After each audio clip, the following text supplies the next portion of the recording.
Hey there, history buffs, welcome to Medieval Chronicles 1066. Today, we're diving into the intriguing world of Viking shield maidens. But wait, did Viking shield maidens really exist? Let's uncover the truth behind these legendary figures and separate fact from fiction. Viking shield maidens, often depicted as fierce female warriors, played a significant role in Norse society and warfare. These women defied societal norms and stood alongside their male counterparts in battle, showcasing exceptional bravery and skill. However, the historical existence of shield maidens has been a subject of debate and misconception. Many scholars and historians have questioned whether these warrior women were just a myth or a reality. Let's unravel the challenges and myths surrounding the existence of Viking shield maidens. Delving into archaeological findings and historical accounts, evidence supporting the existence of shield maidens emerges. Burial sites containing female skeletons buried with weapons and armor suggest that some women did indeed take up arms and fought alongside men in battles. Moreover, sagas and legends recount the tales of formidable shield maidens like Lagertha, who not only participated in warfare but also held positions of leadership and power.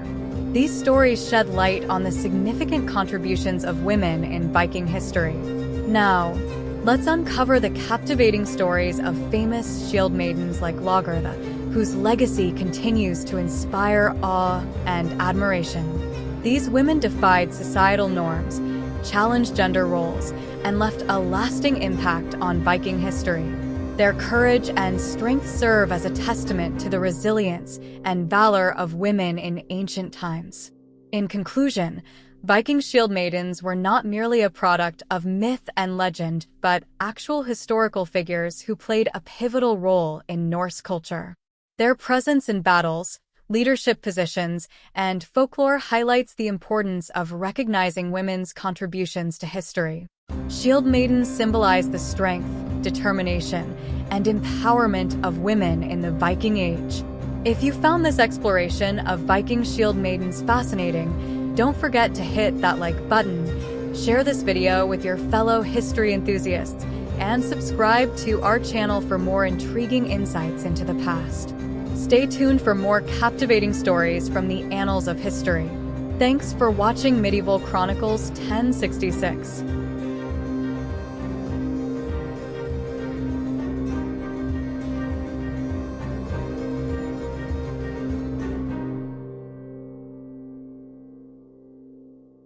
What is the untold story of Anglo-Saxon warrior queens? Power, strategy, and legends. The Anglo-Saxon period in England, spanning from the 5th to the 11th centuries, is often portrayed as a male-dominated era characterized by brutal warfare, the spread of Christianity, and the gradual unification of the English kingdoms. Historical narratives typically focus on kings, warriors, and church leaders, with little attention given to the women who played crucial roles in this transformative period. Among these women were the warrior queens, figures who defied the traditional gender roles of their time, wielding power both on and off the battlefield. Let's explore the lives, strategies, and legacies of some of the most significant Anglo-Saxon warrior queens, shedding light on their often overlooked contributions to history. Queen Aethelflaed of Mercia, the Lady of the Mercians. One of the most remarkable figures in Anglo-Saxon history is Aethelflaed, the daughter of King Alfred the Great and the ruler of Mercia. Born around 869 AD, Aethelflaed was raised during a time of great turmoil, as Viking invasions threatened the stability of the Anglo-Saxon kingdoms. Her father, Alfred, is renowned for his defense of Wessex against the Vikings, but Aethelflaed's contributions to the defense and expansion of Mercia are equally noteworthy. Aethelflaed married Aethelred, the Lord of Mercia, in the late 9th century. When Aethelred became incapacitated by illness in the early 10th century, Aethelflaed assumed control of the kingdom. Her leadership was marked by a series of military campaigns that not only defended Mercia from Viking attacks but also expanded its territory.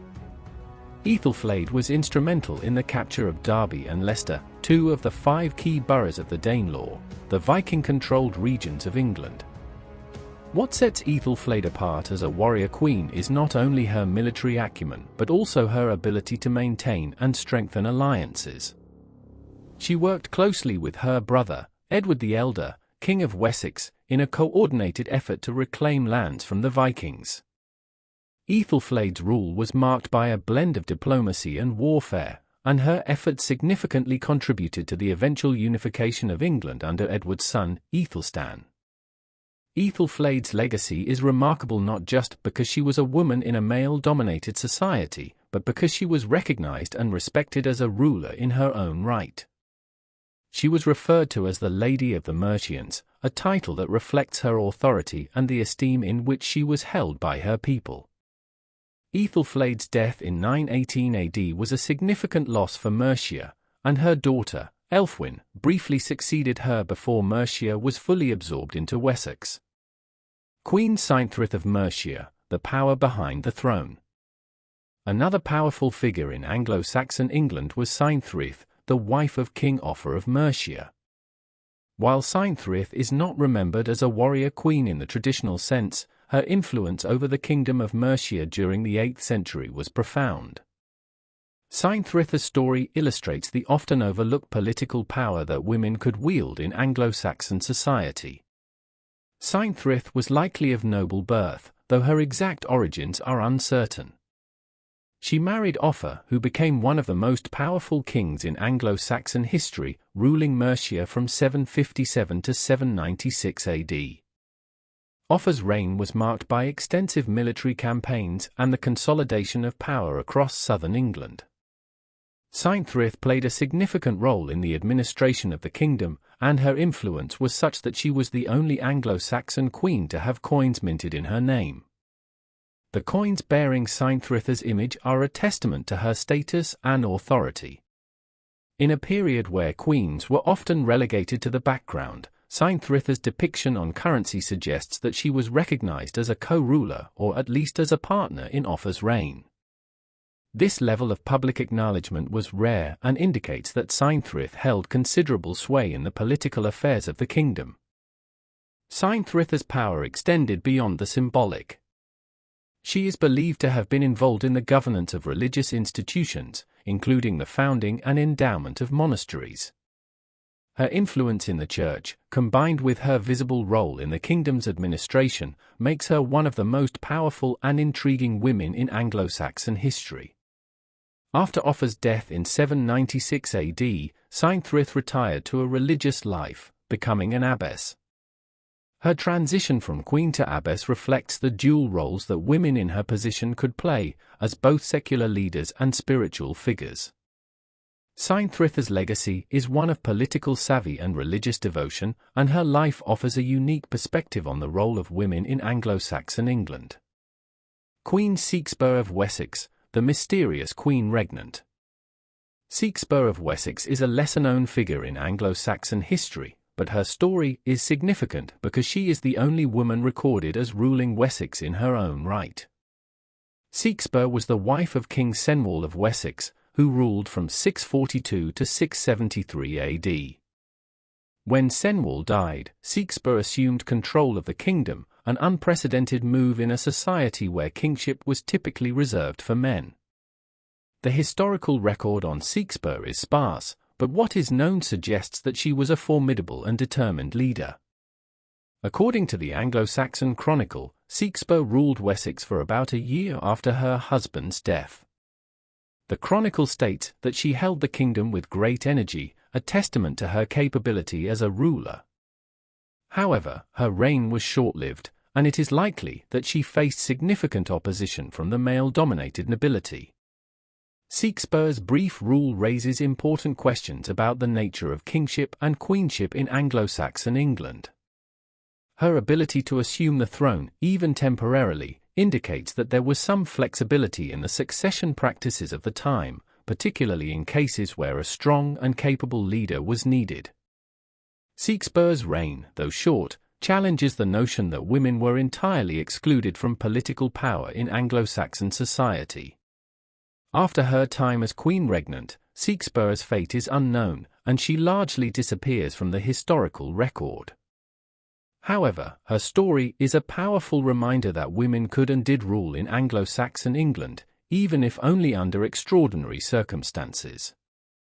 Sixburgh's legacy is one of resilience and strength, and her reign serves as an example of the potential for female leadership in a patriarchal society. The influence of Anglo-Saxon women beyond the battlefield. While Ethelflaed, Cynthryth, and Sixburgh are among the most prominent examples of Anglo-Saxon warrior queens, there were many other women who played crucial roles in the political, religious, and social spheres of their time. These women, while not all warriors in the literal sense, exhibited strength, leadership, and influence in ways that were vital to the survival and success of their kingdoms. Saint Hilda of Whitby, for example, was a powerful abbess who played a key role in the Christianization of Anglo-Saxon England. Hilda was the founding abbess of the monastery at Whitby, which became an important center of learning and religious life. She is perhaps best known for hosting the Synod of Whitby in 664 AD, a crucial meeting that helped determine the future direction of the English Church. Hilda's influence extended beyond the religious sphere. She was also a respected advisor to kings and noblemen, illustrating the important role that women could play as spiritual and political leaders. Another significant figure is Queen Emma of Normandy, who, though not Anglo-Saxon by birth, became one of the most powerful women in Anglo-Saxon England through her marriages to two English kings, Ethelred the Unready and Canute the Great. Emma's life was marked by political intrigue and power struggles, as she navigated the complex and often dangerous world of Anglo-Saxon and Viking politics. Her influence extended over 2 reigns, and she was instrumental in securing the throne for her son, Edward the Confessor. Emma's story is one of ambition, resilience, and political acumen, and her legacy had a lasting impact on the history of England. These women, along with many others, demonstrate that the role of women in Anglo-Saxon England was far more complex and varied than is often acknowledged. Whether as queens, abbesses, or advisors, women could wield significant power and influence, shaping the course of history in ways that are only now beginning to be fully appreciated.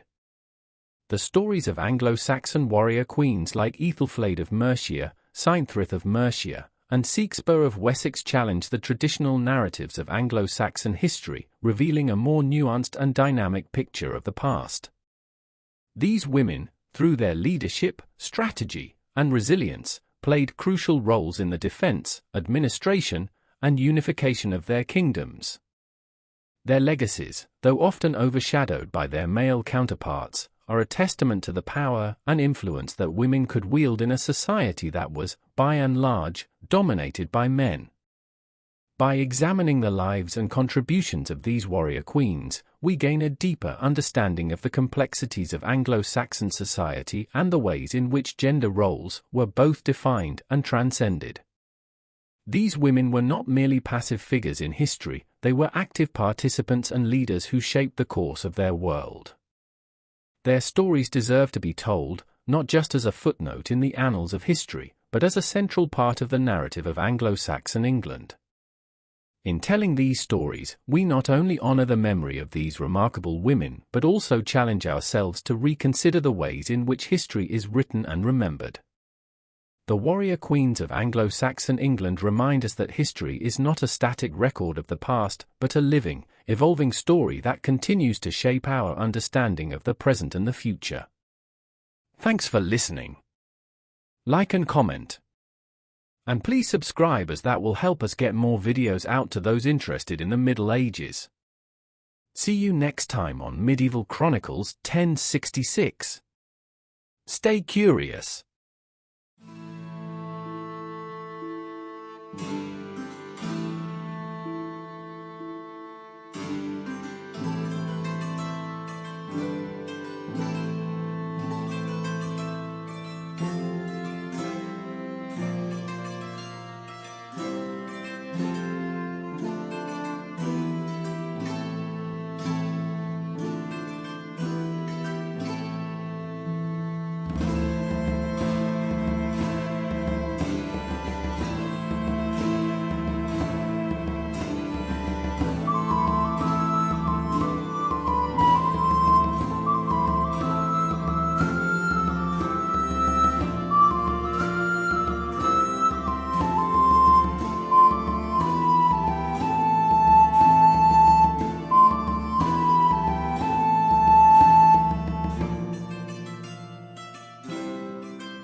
The death of Matilda of England in 1167, a turning point in medieval history.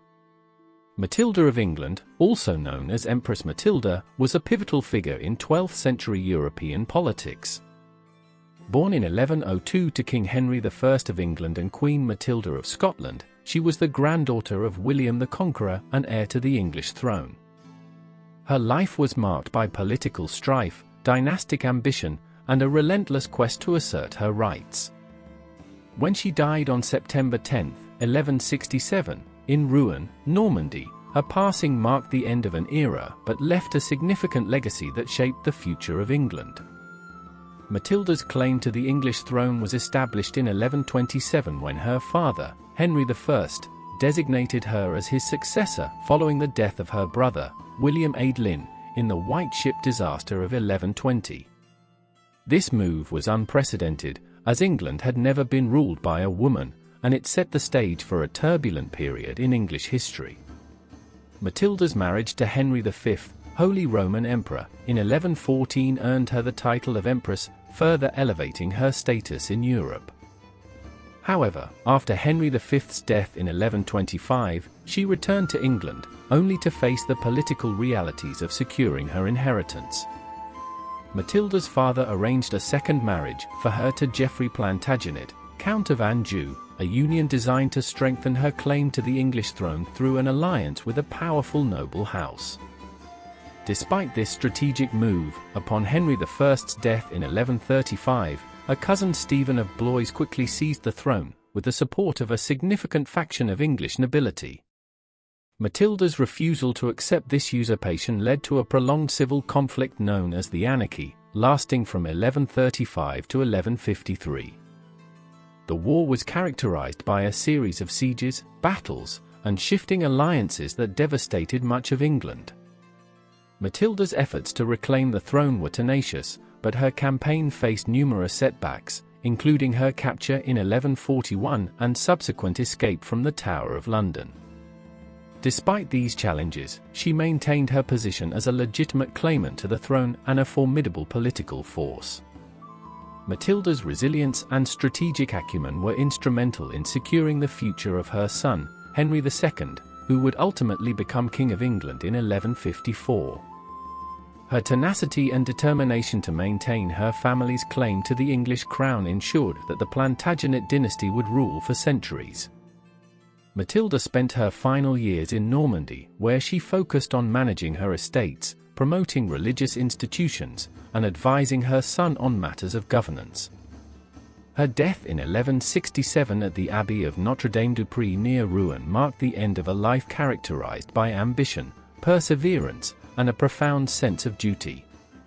Although Matilda never achieved her ambition to rule England directly, her actions significantly impacted the English monarchy and medieval Europe.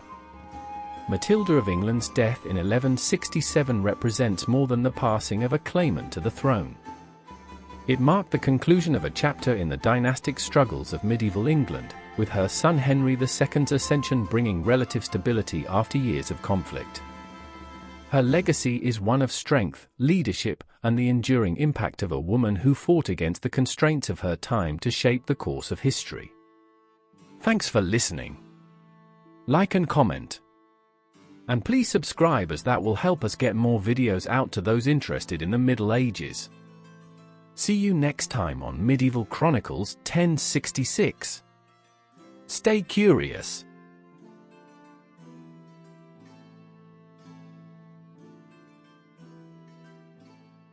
The 25th of August 1482, the death of Margaret of Anjou, Queen Consort of England. Margaret of Anjou, born in 1430, was one of the most formidable and controversial figures in 15th century European history. Her marriage to Henry VI of England placed her at the center of the Wars of the Roses, a series of dynastic conflicts that shaped the future of England. Margaret's life was marked by relentless political maneuvering, personal tragedy, and an unwavering commitment to her son's claim to the English throne. Her death in 1482 marked the end of an era, closing a tumultuous chapter in the history of the English monarchy. Let's explore Margaret's life, her role in the Wars of the Roses, her exile and final years, and the legacy she left behind. Early life and background. Margaret of Anjou was born on March 23, 1430, in the Duchy of Lorraine, part of the Holy Roman Empire. She was the second daughter of René, Duke of Anjou, and Isabella, Duchess of Lorraine. Her family was part of the Valois-Anjou line, a cadet branch of the French royal family. Though of royal blood, the Anjou family was not particularly wealthy, and Margaret's early life was spent in the politically charged atmosphere of the French court, where she was educated in the arts of diplomacy and statecraft. The political landscape of 15th century Europe was shaped by the Hundred Years' War between England and France. Margaret's marriage to Henry VI in 1445 was arranged as part of the Treaty of Tours, an attempt to secure a truce between the two warring nations. The marriage was controversial in England, where it was viewed as a political concession to France, particularly due to the ceding of Maine to the French crown. Despite the unpopularity of the marriage, Margaret quickly established herself as a powerful figure at the English court, taking on an increasingly active role in governance as her husband's mental health deteriorated. Marriage to Henry VI and ascension to power. Margaret's marriage to Henry VI placed her at the center of English politics at a time of growing unrest. Henry VI was a pious and well-meaning king, but his reign was marked by military defeats in France and economic difficulties at home. His bouts of mental illness, which rendered him incapable of ruling for extended periods, further destabilized the kingdom. In this context, Margaret's assertiveness and political acumen became essential to the functioning of the monarchy. Margaret quickly aligned herself with the Lancastrian faction, which supported her husband's claim to the throne against the Yorkist faction led by Richard, Duke of York. Her involvement in political matters was unusual for a queen consort and provoked considerable resentment among the English nobility. Despite this, Margaret took on the role of protector of her husband's interests, working to secure his reign and, later, the inheritance of their son, Edward of Westminster. The birth of Edward of Westminster and the political crisis. In 1453, Margaret gave birth to her only son, Edward of Westminster. The birth of an heir was expected to stabilize the Lancastrian cause, but it coincided with one of Henry VI's most severe episodes of mental illness, which left him in a catatonic state for over a year. During this period, Richard, Duke of York, was appointed protector of the realm, effectively sidelining Margaret and her supporters. Margaret viewed York's appointment as a direct threat to her son's inheritance. Determined to secure Edward's future, she began to rally support among the nobility, seeking alliances with those loyal to the Lancastrian cause. Her efforts to protect her son's inheritance led her to take an increasingly active role in the political and military struggles that would soon engulf the kingdom. The outbreak of the Wars of the Roses. The Wars of the Roses erupted in 1455, pitting the Lancastrian and Yorkist factions against each other in a brutal struggle for control of the English throne. The conflict was named after the emblems of the rival factions, the Red Rose of Lancaster and the White Rose of York. The first battle of the war, the First Battle of St. Albans, was a decisive Yorkist victory that saw Henry VI captured and the Lancastrians driven from power. In the aftermath of St. Albans, Margaret emerged as the leader of the Lancastrian resistance. She orchestrated a series of military campaigns aimed at reclaiming control of the kingdom, culminating in the Lancastrian victory at the Second Battle of St. Albans in 1461. This victory allowed Margaret to briefly regain control of her husband and the government, but the triumph was short-lived. The Lancastrians were decisively defeated at the Battle of Towton later that year, and Henry VI was deposed by Edward IV, a Yorkist claimant to the throne. Margaret and her son fled to Scotland, where they sought refuge and continued to plot against the Yorkists. Despite the defeat at Towton, Margaret refused to give up. She continued to fight for her son's inheritance, securing alliances with foreign powers and organizing military campaigns from exile. Exile and the brief restoration. Margaret's years in exile were marked by relentless efforts to restore her husband to the throne. She traveled extensively across Europe, seeking support from foreign rulers, including the French king, Louis XI, and the Duke of Burgundy. Her persistence paid off in 1470 when she secured an alliance with Richard Neville, Earl of Warwick, known as the Kingmaker. Disillusioned with Edward IV's rule, Warwick switched his allegiance to the Lancastrians, and with his support, Margaret launched a campaign to restore Henry VI to the throne. The Lancastrian restoration was brief. Henry VI was restored to the throne in October 1470, but Edward IV quickly regrouped and launched a counter-offensive. The Yorkists defeated the Lancastrians at the Battle of Barnet in April 1471, where Warwick was killed. The final blow came at the Battle of Tewkesbury in May 1471, where Margaret's son, Edward of Westminster, was killed in combat. With Edward's death, the Lancastrian cause was effectively crushed. Henry VI was captured by the Yorkists and murdered in the Tower of London shortly afterward, likely on Edward IV's orders. Margaret was captured and brought to London as a prisoner. Her hopes, ambitions, and efforts to secure her family's legacy had all come to naught. Captivity and ransom. Following her capture, Margaret was held in various locations in England, including Wallingford Castle and the Tower of London. Her life in captivity was marked by despair and isolation. The once powerful queen was reduced to a figure of pity, kept under close watch with little freedom to communicate with the outside world. Her health deteriorated, and she was largely forgotten by the English court, which was focused on consolidating Yorkist power. In 1475, after several years in captivity, Margaret was ransomed by her cousin, Louis XI of France. She was allowed to return to her homeland, but she did so as a broken woman, devoid of power and influence. The ransom was a significant financial burden for the French crown, and Margaret's return to France was not the triumphant homecoming she might have once imagined. In France, Margaret lived in relative obscurity. She resided in a small household supported by a modest pension from the French crown, far removed from the wealth and power she had once wielded as Queen of England. Her final years were spent in quiet retirement, with little involvement in the political affairs of either England or France.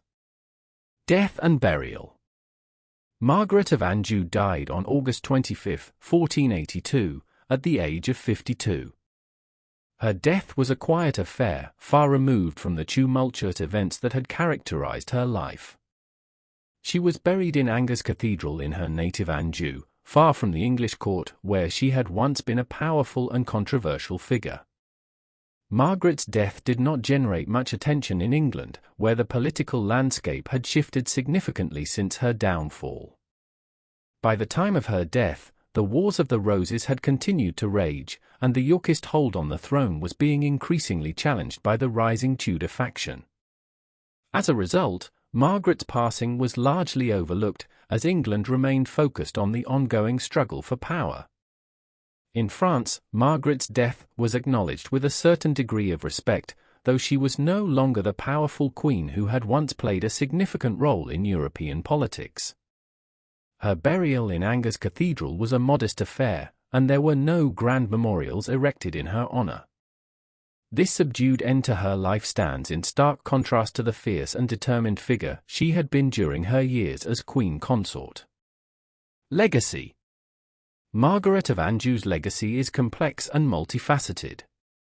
Historians have debated her role in the Wars of the Roses, her influence over Henry VI, and the extent to which her actions contributed to the prolonged conflict that devastated England. She has been portrayed as a ruthless and ambitious woman, a tragic figure caught in the web of dynastic politics, and a mother driven by a fierce determination to protect her son's inheritance. One of the most enduring aspects of Margaret's legacy is her role as a female leader in a male-dominated society.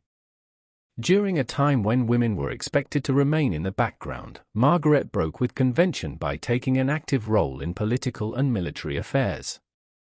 Her leadership of the Lancastrian faction during the Wars of the Roses was unprecedented, and she demonstrated considerable political acumen and strategic thinking.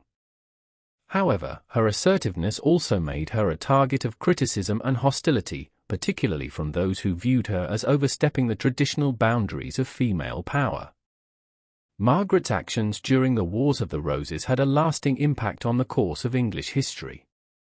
Her determination to secure the throne for her son, Edward of Westminster, prolonged the conflict and contributed to the instability of the English monarchy. While her efforts ultimately failed, they set the stage for the eventual rise of the Tudor dynasty, which would bring an end to the Wars of the Roses and usher in a new era of English history. In literature and popular culture, Margaret of Anjou has been depicted in various ways, often emphasizing her role as a strong and determined woman. William Shakespeare's portrayal of Margaret in his history plays, particularly in the Henry VI trilogy and Richard III, presents her as a formidable and vengeful figure, driven by her desire for power and revenge. While Shakespeare's depiction is undoubtedly dramatized, it has contributed to the enduring image of Margaret as a powerful and complex character. Re-evaluation of Margaret's role. In recent years, historians have re-evaluated Margaret of Anjou's role in the Wars of the Roses, offering a more nuanced understanding of her character and actions. Modern scholarship has recognized the challenges Margaret faced as a woman in a position of power in a male-dominated society. Far from being a mere power seeker, Margaret was motivated by a deep sense of duty to protect her husband's throne and secure her son's inheritance. Her actions, though sometimes ruthless, were driven by the harsh realities of the political landscape she navigated. Margaret's role in the military campaigns of the Wars of the Roses has also been reconsidered. While she was not a military leader in the traditional sense, she played a crucial role in planning and organizing the Lancastrian war effort. Her ability to secure foreign alliances and marshal resources for her cause demonstrated her adaptability and resourcefulness as a leader. Her role as a mother has also been highlighted in recent re-evaluations. Much of Margaret's determination and resolve stemmed from her desire to protect her son, Edward of Westminster, and ensure the continuation of the Lancastrian line. This maternal instinct was a powerful motivator and shaped many of her decisions during the Wars of the Roses. In this light, Margaret can be seen as a tragic figure, whose determination to safeguard her family ultimately led to her downfall. Margaret's place in the Wars of the Roses. The Wars of the Roses were a complex and multifaceted conflict, and Margaret of Anjou was just one of many figures who played a role in its unfolding. However, her involvement was significant, and her actions had a profound impact on the course of the war. As the leader of the Lancastrian faction, Margaret was instrumental in shaping the direction of the conflict. Her efforts to secure foreign alliances, her strategic planning of military campaigns, and her relentless pursuit of power on behalf of her son were all key factors in the protracted nature of the war. While the Yorkists ultimately emerged victorious, Margaret's actions ensured that the Lancastrian cause remained a potent force for much of the conflict. Margaret's place in the Wars of the Roses is also significant because of the way she challenged traditional gender roles. In a time when women were expected to be passive and submissive, Margaret took on a leadership role that was both unusual and controversial. Her involvement in the war demonstrated that women could be powerful political players, even in a society that sought to limit their influence. However, Margaret's place in the Wars of the Roses is also marked by tragedy. The death of her son at the Battle of Tewkesbury, followed by the murder of her husband in the Tower of London, marked the end of the Lancastrian cause. Margaret was left with nothing, her ambitions crushed, and her legacy overshadowed by the eventual rise of the Tudor dynasty. Her story is a reminder of the human cost of political conflict and the often devastating consequences of power struggles. Conclusion. Margaret of Anjou's life and death provide a fascinating insight into the tumultuous period of the Wars of the Roses and the challenges faced by women in positions of power during the medieval era. As Queen Consort of England, Margaret was a central figure in one of the most significant dynastic conflicts in English history. Her determination to protect her family's legacy, her involvement in military and political affairs, and her tragic downfall have left an indelible mark on the historical record. Margaret's death in 1482 marked the end of a life that was defined by conflict, ambition, and tragedy. While her efforts to secure the throne for her son ultimately failed, her impact on English history cannot be denied. Margaret of Anjou remains a powerful symbol of resilience and determination in the face of overwhelming odds, and her story continues to be a subject of fascination for historians and the general public alike. In the end, Margaret's legacy is a testament to the complexities of medieval politics and the challenges faced by women who sought to wield power in a male-dominated world. Her life serves as a reminder that history is often shaped by those who dare to challenge the status quo, even at great personal cost. Margaret of Anjou's story is one of both triumph and tragedy, and her place in history is secure as one of the most significant figures of her time. Thanks for listening. Like and comment. And please subscribe, as that will help us get more videos out to those interested in the Middle Ages. See you next time on Medieval Chronicles 1066. Stay curious.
The Life, Legacy, and Death of Eleanor of Castile, 1290.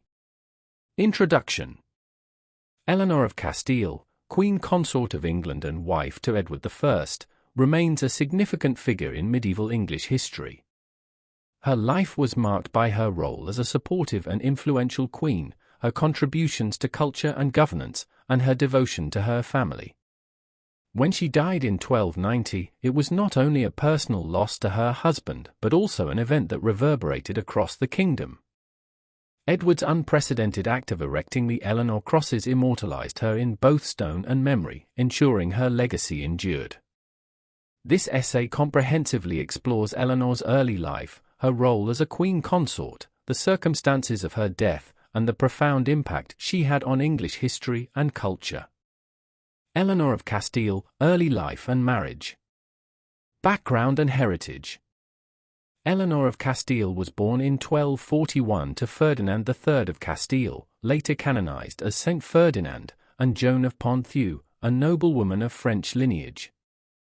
Her father's achievements during the Reconquista, where he expanded Castilian territories by recapturing lands from Muslim rulers, elevated Eleanor's position in medieval Christendom.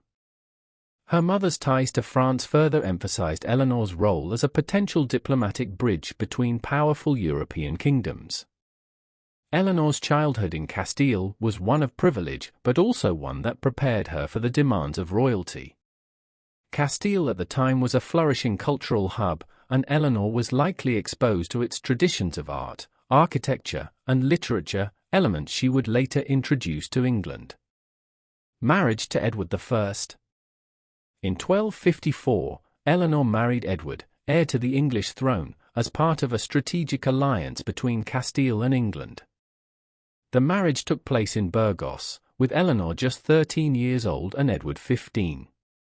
This union was intended to secure mutual support between the two kingdoms and strengthen Edward's position in Europe.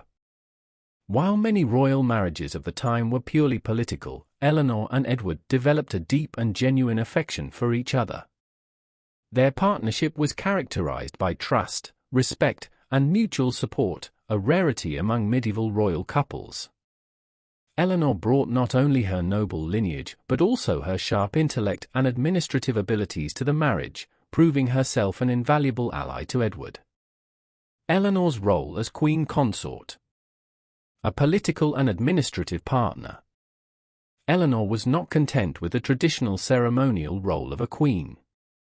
She actively participated in the governance of the kingdom, particularly in managing Edward's extensive land holdings. Her involvement in estate administration demonstrated her financial acumen, and her efforts helped to stabilize the royal finances during periods of economic strain. One of Eleanor's most notable contributions was her role in the acquisition and management of lands in Wales after Edward's campaigns to subdue the region. She worked diligently to integrate these new territories into the English kingdom, establishing her reputation as an effective administrator. Contributions to art and culture. Eleanor was a patron of the arts and a promoter of Castilian culture in England. Her influence can be seen in the introduction of new architectural styles, particularly the Gothic designs that became popular during her time.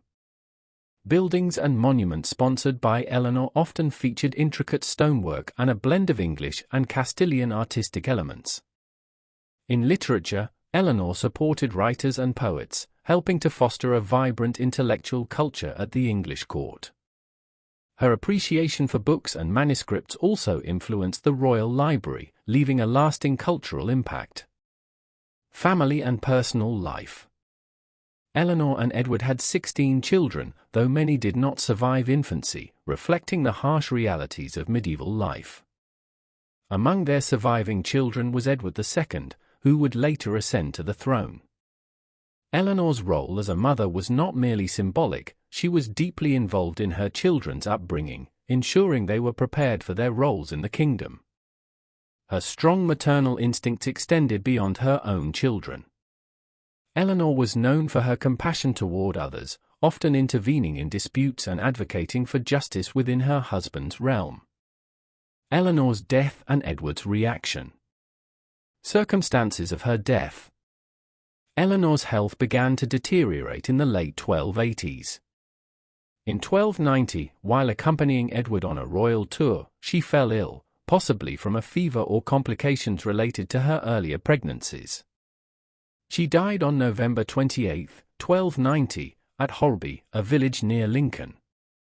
Her death at the age of 49 marked the end of a life dedicated to her husband, children, and the kingdom. Edward's profound grief. Edward I's reaction to Eleanor's death was extraordinary. His grief transcended the expectations of royal mourning and became a defining aspect of his personal life. Known as a stern and pragmatic ruler, Edward's emotional response revealed a softer, deeply human side. Edward ordered her body to be transported to Westminster Abbey for burial, a journey that became a public event of mourning and remembrance. Each stop along the route of the funeral procession was marked by ceremonies and prayers, emphasizing Eleanor's significance to the kingdom. The Eleanor Crosses, a testament to love and legacy. Purpose and design. To commemorate Eleanor, Edward commissioned the construction of 12 crosses at the resting points of her funeral procession, from Holby to Westminster Abbey. These crosses, known as the Eleanor Crosses, were elaborate structures crafted in the Gothic style. Each cross featured statues of Eleanor and intricate carvings that celebrated her life and virtues. The crosses were not merely memorials but also symbols of Edward's devotion to his wife. They reflected the ideals of courtly love, a concept that emphasized romantic loyalty and chivalry. Symbolism. The Eleanor crosses were unparalleled in their time, blending religious and personal symbolism. They were expressions of Edward's grief and love but also served as a reminder of Eleanor's role as an ideal queen consort. The crosses linked her memory to the Christian ideals of piety and virtue, ensuring her commemoration resonated with both the monarchy and the people. Legacy of the crosses. Although many of the Eleanor crosses were destroyed during the English Reformation, 3 remain intact, at Jeddington, Hardingstone, and Waltham Cross. These surviving monuments are among the most significant examples of medieval art and architecture in England. They continue to attract interest from historians, architects, and tourists, serving as lasting reminders of Eleanor's influence. Eleanor's legacy in English history. Influence on Edward I's reign. Eleanor's partnership with Edward I was pivotal to his success as a ruler. Her administrative skills and political acumen strengthened his authority and helped to implement reforms that shaped medieval England.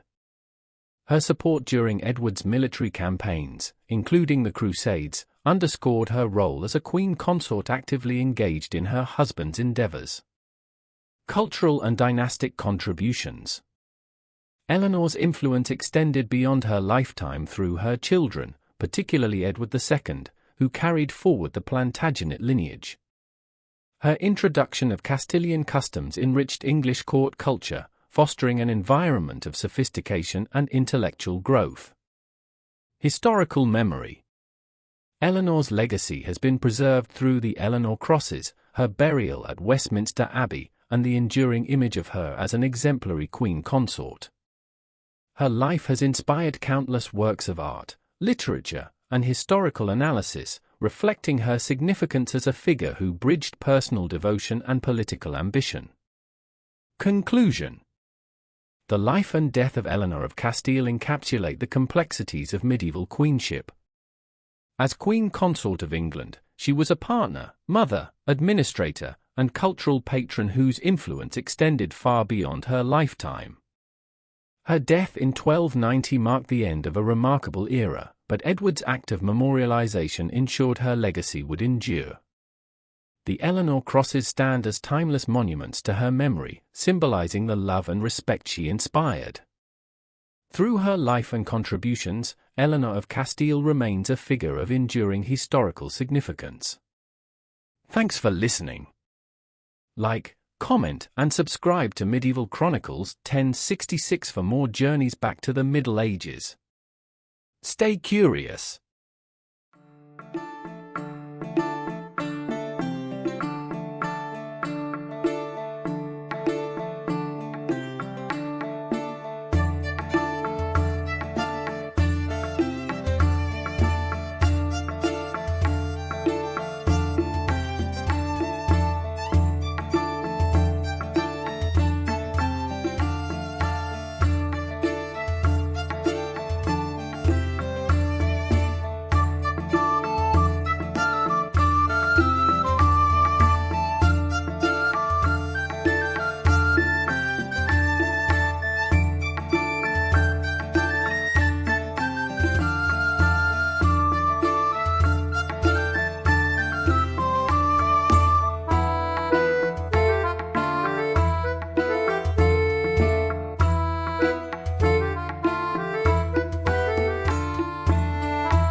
The demise of Katherine of Valois in 1437, analysis of queenship and dynastic politics. The death of Katherine of Valois on January 3, 1437, marks a pivotal juncture in the intertwined histories of England and France during the late medieval period. Let's examine Katherine's life, exploring her pivotal role within the framework of medieval queenship, her influence on dynastic politics, and the broader implications of her personal and political choices. Through an in-depth analysis of her marriage, widowhood, clandestine relationship with Owen Tudor, and her enduring legacy, let's illuminate the complexities and contradictions inherent in her position as a queen consort and a progenitor of the Tudor dynasty. Early life and political matrimony. Born on October 27, 1401, Katherine of Valois was the youngest child of King Charles VI of France and Queen Isabeau of Bavaria.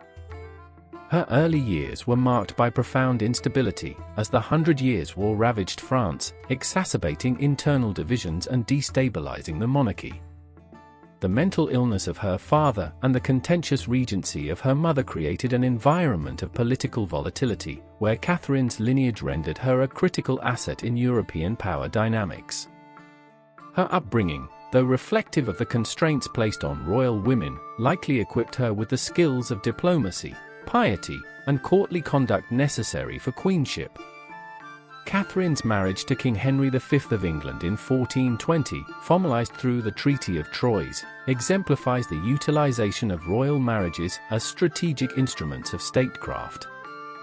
The treaty designated Henry as heir to the French throne, effectively disinheriting Katherine's brother, the Dauphin Charles, and sought to unify England and France under a single monarchy. This union, while ostensibly fostering peace, underscored the fragile and transactional nature of medieval diplomacy. Katherine's role in this arrangement extended beyond symbolic unification. Her presence at Henry's side during public ceremonies reinforced the legitimacy of the Anglo-French Accord. The birth of her son, Henry VI, in December 1421 solidified the Lancastrian succession and represented a triumph for the union. However, this moment of dynastic continuity was short-lived, as Henry V's untimely death in August 1422 left Katherine a widow at the age of 21. With her infant son ascending to the throne, Katherine's position became precarious, as her role transitioned from queen consort to queen dowager in a context rife with factionalism and regency politics. Widowhood and the assertion of agency. The regency government, led by Humphrey, Duke of Gloucester, sought to control Katherine's movements and decisions, reflecting broader anxieties about female sovereignty and the potential implications of her remarriage. The restrictions imposed upon her, including limitations on her ability to choose a new husband, exemplify the ways in which medieval queens were constrained by their dual roles as political symbols and dynastic vessels. Despite these limitations, Katherine's subsequent relationship with Owen Tudor, a Welsh courtier of modest origins, signifies a remarkable assertion of personal agency. Their clandestine union, likely formalized in the late 1420s, defied contemporary norms and carried significant political ramifications. The marriage, though controversial, produced progeny who would play instrumental roles in English history. Edmund Tudor, the couple's eldest son, became the father of Henry VII, whose victory at the Battle of Bosworth Field in 1485 inaugurated the Tudor dynasty. Jasper Tudor, another son, emerged as a key Lancastrian figure during the Wars of the Roses. Katherine's choice to marry Owen Tudor, despite the inherent risks and societal backlash, highlights her resilience and capacity to navigate the intersecting realms of personal desire and political constraint. Decline and death, a reflection on mortality and queenship. Katherine's later years were marked by declining health and a retreat from the public sphere. By the mid-1430s, she resided at Bermondsey Abbey, a Benedictine nunnery in London, where she devoted herself to religious contemplation. Her death on January 3, 1437, at the age of 35, was attributed to a protracted illness, possibly exacerbated by complications from childbirth or chronic conditions. Her interment at Westminster Abbey, though relatively modest, underscores her enduring connection to the Lancastrian dynasty and the respect accorded to her as the mother of a reigning king. The abbey served as both a sanctuary and a symbolic space for Catherine's final years, reflecting the convergence of her piety and her royal status. The understated nature of her tomb contrasts with the significant legacy she left behind, a testament to the complexities of her life and the broader historical currents she navigated. Legacy and historical implications. Katherine of Valois occupies a central place in the historiography of medieval queenship and dynastic politics. Her marriage to Henry V illustrates the instrumental role of queens in fostering diplomatic alliances, while her union with Owen Tudor exemplifies the tension between personal agency and the expectations imposed by her political position. The Treaty of Troyes, though ultimately unsuccessful in achieving lasting unity between England and France, underscores Catherine's significance within the broader geopolitical framework of her era. Her descendants' contributions to English history further amplify her historical significance. The Tudor dynasty, founded by her grandson Henry VII, represents a transformative period in English governance, culture, and identity. The legacy of Catherine's choices, particularly her decision to marry Owen Tudor, resonates through the political and cultural shifts that defined the late 15th and early 16th centuries. Moreover, Catherine's experiences offer valuable insights into the gendered dimensions of medieval monarchy. As a queen consort, widow, and mother, she navigated a complex interplay of power, constraint, and influence. Her ability to assert agency within a patriarchal framework challenges reductive narratives of female passivity, positioning her as a figure of both historical and scholarly interest. Conclusion. The death of Katherine of Valois in 1437 marked the conclusion of a life that encapsulated the tensions and contradictions of medieval queenship. From her politically charged marriage to her contentious widowhood and her transformative role in establishing the Tudor dynasty, Catherine's life reflects the multifaceted nature of her historical impact. Her story underscores the intricate interplay between individual agency and structural constraint, offering enduring lessons on the dynamics of power, gender, and legacy in the medieval period. Catherine's legacy, as both a political actor and a maternal figure of dynastic significance, invites continued scholarly examination. Her life serves as a lens through which to explore the broader themes of medieval governance, diplomacy, and societal structure, rendering her an indispensable subject in the study of late medieval European history. Thanks for listening. Like, comment, and subscribe to Medieval Chronicles 1066 for more journeys back to the Middle Ages. Stay curious.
The death of Matilda of Flanders.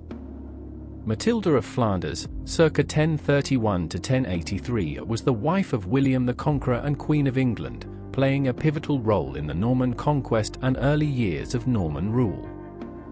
As a daughter of Baldwin V, Count of Flanders, Matilda was of noble descent, connected to several European royal families, which helped strengthen William's political alliances. Despite initial reluctance from her family and church opposition to the marriage due to their consanguinity, the union was sanctioned, symbolizing an alliance between Normandy and Flanders. Matilda's influence extended beyond her symbolic role as queen consort. She was known for her wisdom, piety, and governance skills.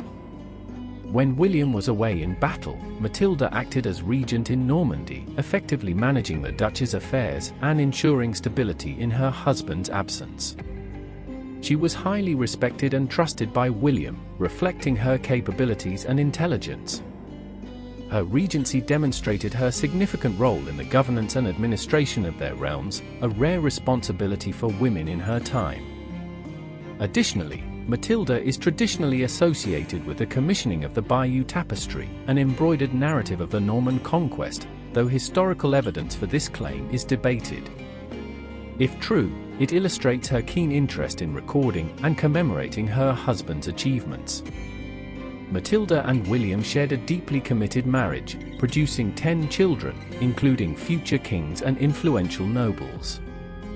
Matilda of Flanders' legacy is one of diplomatic influence, skilled regency, and devotion, contributing to the foundation of Norman rule in England and Normandy's prosperity. Thanks for listening. Like, comment, and subscribe to Medieval Chronicles 1066 for more journeys back to the Middle Ages. Stay curious.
Who was Joan of Arc? Why is she known as the Maid of Orleans? What is her hidden legacy? Why is she considered France's heroic peasant warrior? Joan of Arc, also known as the Maid of Orleans, is one of the most iconic figures in French history. Her story of a young peasant girl leading French forces to victory during the 100 Years' War has captivated generations and continues to inspire to this day. However, beyond the well-known tales of her military achievements and subsequent martyrdom lies a deeper and often overlooked legacy. Let's explore the hidden aspects of Joan of Arc's legacy, examining how her life and actions have influenced French national identity, religious thought, and cultural expressions. The early life and call to arms. The peasant roots of Joan of Arc. Joan of Arc was born in 1412 in Domremy, a small village in northeastern France. She came from a humble peasant family, a background that starkly contrasted with the nobility typically associated with military leadership. Joan's early life was unremarkable, marked by the simple routines of rural existence. However, her devout faith set her apart. From a young age, Joan displayed an intense religiosity, often spending hours in prayer.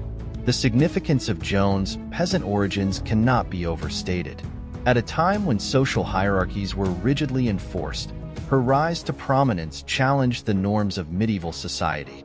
Joan's peasant background served as a powerful symbol of divine intervention and egalitarianism. It suggested that greatness and divine favor were not confined to the noble classes but could manifest in even the most unlikely individuals. The divine voices and Joan's mission. At the age of 13, Joan began experiencing visions and hearing voices, which she later identified as Saints Michael, Catherine, and Margaret.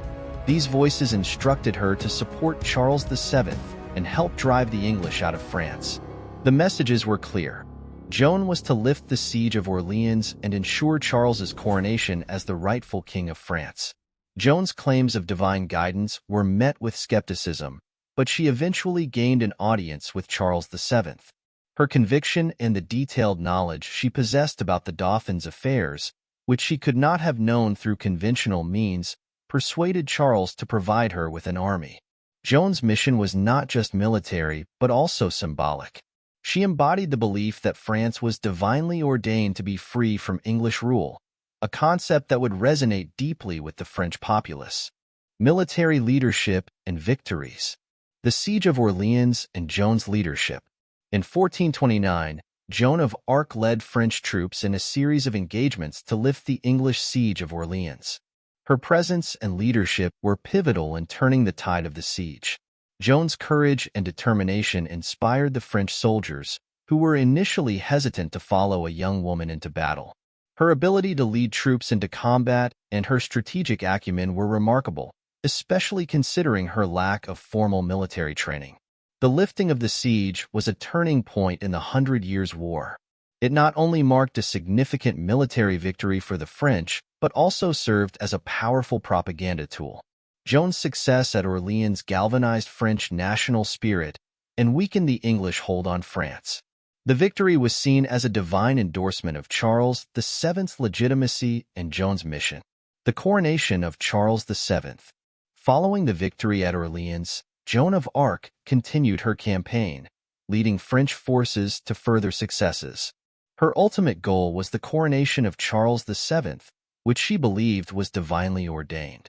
In July 1429, Charles was crowned at Reims Cathedral, a significant event that Joan had foretold. The coronation was a major propaganda victory, bolstering Charles's legitimacy and Joan's standing as a divine messenger. The coronation also solidified Joan's role in French history. She was no longer just a military leader. She was a national icon who had played a crucial role in legitimizing the French monarchy. The event symbolized the unity of the French people under a divinely sanctioned ruler and the eventual liberation of France from foreign domination. Trial and martyrdom. Joan's capture and trial. Joan's capture by the Burgundians in 1430 marked the beginning of her downfall. She was handed over to the English, who sought to discredit her and weaken the French cause. Joan was put on trial for charges including heresy, witchcraft, and cross-dressing, for wearing men's military attire. The trial was politically motivated, aimed at undermining the legitimacy of Charles VII, whom Joan had helped to crown. Despite the harsh conditions and psychological pressure, Joan remained steadfast in her faith and her claims of divine guidance. Her trial was marked by her clear and fearless defense of her actions and beliefs. However, the outcome was never in doubt. Joan was convicted and sentenced to death by burning. The execution and immediate aftermath. Joan of Arc was executed on May 30, 1431, in Rouen. Her death was intended to serve as a deterrent and a message to the French that opposition to English rule would be met with severe consequences. However, her execution had the opposite effect. Joan's martyrdom galvanized the French cause, turning her into a symbol of national resistance and divine justice. The immediate aftermath of Joan's death saw a shift in public perception. Many who had doubted her now viewed her as a martyr and a saint. Her death highlighted the brutal measures the English were willing to take to maintain their hold on France and further legitimize the French resistance. Joan's martyrdom also planted the seeds for her eventual canonization, as her life and death became the subject of numerous chronicles and religious tracts. The hidden legacy, beyond the military and political. The role of gender in Joan's story. One of the most striking aspects of Joan of Arc's legacy is the challenge she posed to contemporary gender norms. In a society where women were expected to be subservient and confined to domestic roles, Joan's military leadership and public persona were revolutionary. She donned male attire, led troops into battle, and asserted a commanding presence in political and military affairs. Joan's actions questioned the rigid gender roles of her time and demonstrated that women could play significant roles in areas traditionally dominated by men. Joan's cross-dressing was particularly controversial and was one of the charges brought against her during her trial. However, her choice to wear men's clothing was both practical and symbolic. It protected her modesty in a military camp and asserted her authority as a leader. Joan's defiance of gender norms continues to resonate, making her an enduring symbol of female empowerment. The spiritual and mystical dimensions.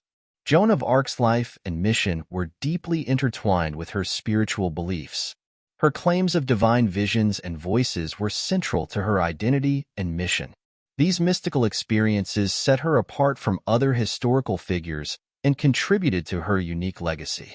Joan's spirituality was characterized by a direct and personal relationship with the divine, which she believed guided her actions and decisions. Her spiritual journey and the mystical aspects of her life have been the subject of extensive theological and philosophical analysis.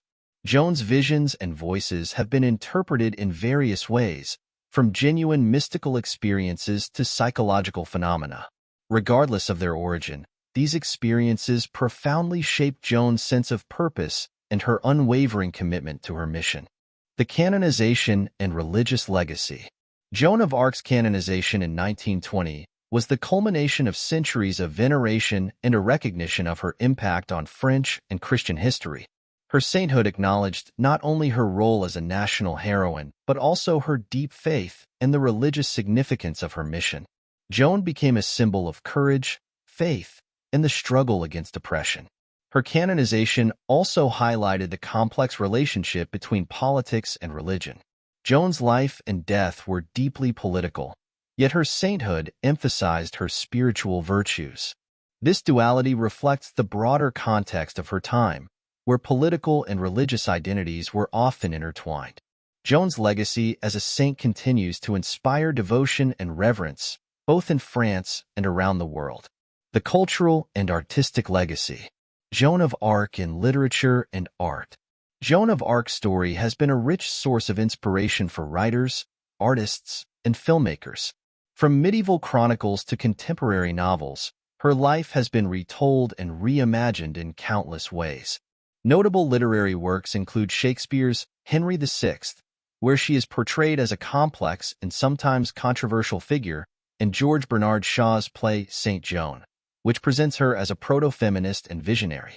In visual arts, Joan has been depicted in various forms, from medieval manuscripts to modern paintings and sculptures. These representations often reflect the cultural and political contexts in which they were created, highlighting different aspects of her character and legacy. The enduring fascination with Joan of Arc in literature and art underscores her status as a cultural icon and a symbol of courage and conviction. The cinematic interpretations.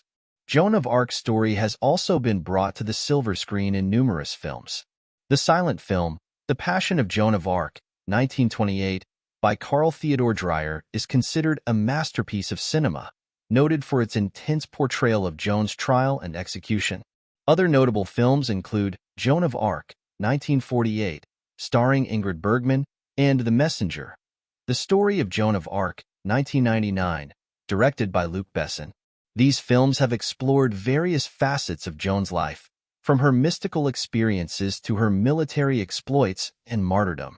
They have contributed to the mythologization of Joan, portraying her as a timeless figure whose story transcends historical context. The cinematic portrayals of Joan of Arc continue to shape public perception and add to the rich tapestry of her cultural legacy. The influence on French national identity. Joan of Arc as a national symbol. Joan of Arc's legacy as a national symbol of France is perhaps one of her most enduring contributions. She is celebrated as a unifying figure who transcended regional and social divisions to rally the French people against a common enemy. Joan's role in the Hundred Years' War and her subsequent martyrdom became emblematic of the French struggle for sovereignty and independence.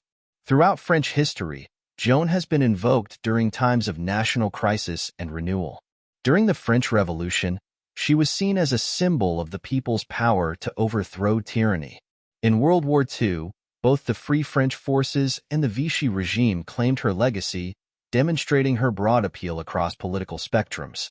Joan's image as a defender of France has made her a powerful symbol of national identity and pride. The political appropriation of Joan's image. The political appropriation of Joan of Arc's image highlights the complexity of her legacy. Different political groups have sought to claim Joan as a symbol of their ideals. For the Catholic Church, she is a saint and a martyr. For nationalists, she is a symbol of patriotism and resistance. Feminists have also embraced Joan as an icon of female empowerment and defiance of traditional gender roles. This multifaceted legacy has made Joan a versatile and enduring figure in French culture and politics. However, it also raises questions about the interpretation of historical figures and the ways in which their legacies are constructed and contested.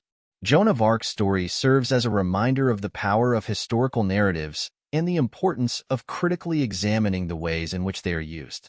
Conclusion: the enduring legacy of Joan of Arc. Joan of Arc's life and legacy extend far beyond her military achievements and martyrdom. She challenged contemporary gender norms, inspired religious devotion, and became a symbol of French national identity. Her story has been immortalized in literature, art, and film, and continues to resonate in contemporary cultural and political discourses. Joan's hidden legacy lies in the various ways she has been interpreted and reinterpreted over the centuries. She has been a peasant girl, a warrior, a saint, a nationalist icon, and a feminist symbol. This multifaceted legacy reflects the complexity of her character and the enduring power of her story. As we continue to explore and celebrate the life of Joan of Arc, it is important to recognize the diverse elements of her legacy.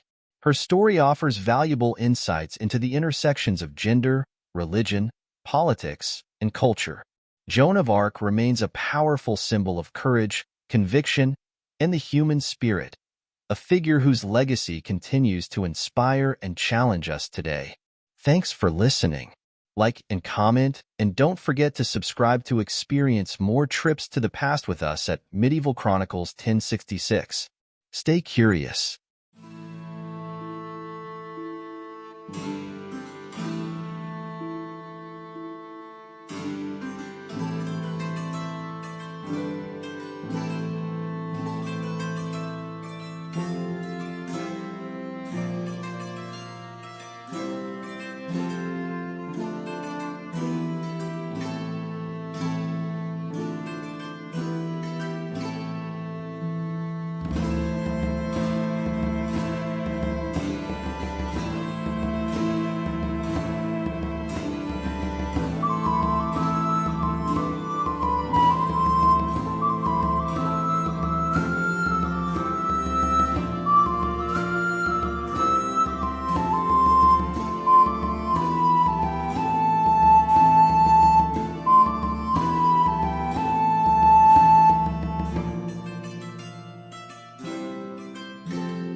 The dramatic saga of Eleanor of Aquitaine, a woman who changed history. Setting the stage. Eleanor of Aquitaine, 1122–1204, was a towering figure in the history of medieval Europe, not only for her remarkable personal achievements but also for the vast political influence she wielded. Her life spanned nearly 8 decades, a rarity for the time, and she shaped the destinies of both France and England. As both Queen of France and later Queen of England, Eleanor's influence extended across borders, leaving an indelible impact on European history. Eleanor's life reads like a tale of intrigue and adventure, replete with royal alliances, political betrayals, rebellions, and cultural patronage. She navigated the turbulent waters of medieval politics at a time when power was almost exclusively reserved for men. Despite these constraints, she established herself as a powerful figure, actively shaping the course of history through strategic marriages, political alliances, and cultural endeavors. Early life and marriage to Louis VII. Eleanor's formative years in the Duchy of Aquitaine were integral to the development of her character and ambitions. As the daughter of Duke William X, she inherited one of the largest and wealthiest territories in France. Aquitaine was not only a land of political importance but also a region with a rich cultural heritage. The court in Poitiers, where Eleanor was raised, fostered a love for music, poetry, and literature. This early exposure to art and courtly traditions would later play a key role in Eleanor's life as a patron of the arts. At the age of 15, Eleanor married Louis VII, heir to the French throne. Their union, while initially a powerful political alliance, proved to be a mismatch in temperament and ambition. Louis was deeply pious and focused on his spiritual duties, while Eleanor was ambitious and worldly. When Louis ascended to the throne, Eleanor found herself thrust into the world of French politics. In 1147, she accompanied Louis on the Second Crusade, a rare and bold move for a queen. Eleanor's presence on the crusade broke with convention, as women of noble birth were typically relegated to passive roles. However, the expedition was fraught with difficulties, and tensions between Eleanor and Louis escalated. Eleanor's active involvement in the campaign, at one point reportedly dressing in armor, caused controversy among the nobility. The Second Crusade ended in failure, and Eleanor's relationship with Louis deteriorated further. After years of conflict and only producing daughters, their marriage was annulled in 1152 on the grounds of consanguinity, a convenient excuse for both parties to move on. Marriage to Henry II and the Angevin Empire. Eleanor wasted no time in securing a new alliance. Just a few months after her annulment, she married the young and ambitious Henry, Duke of Normandy. This marriage was a masterstroke of political strategy, uniting two powerful territories, Aquitaine and Normandy, and laying the foundation for the Angevin Empire. When Henry became King Henry II of England in 1154, Eleanor became queen for the second time. Eleanor and Henry's marriage was a fruitful but tumultuous partnership. Together, they had 8 children, including 2 sons who would go on to rule England, Richard the Lionheart and John. Through her children, Eleanor cemented her family's legacy across Europe.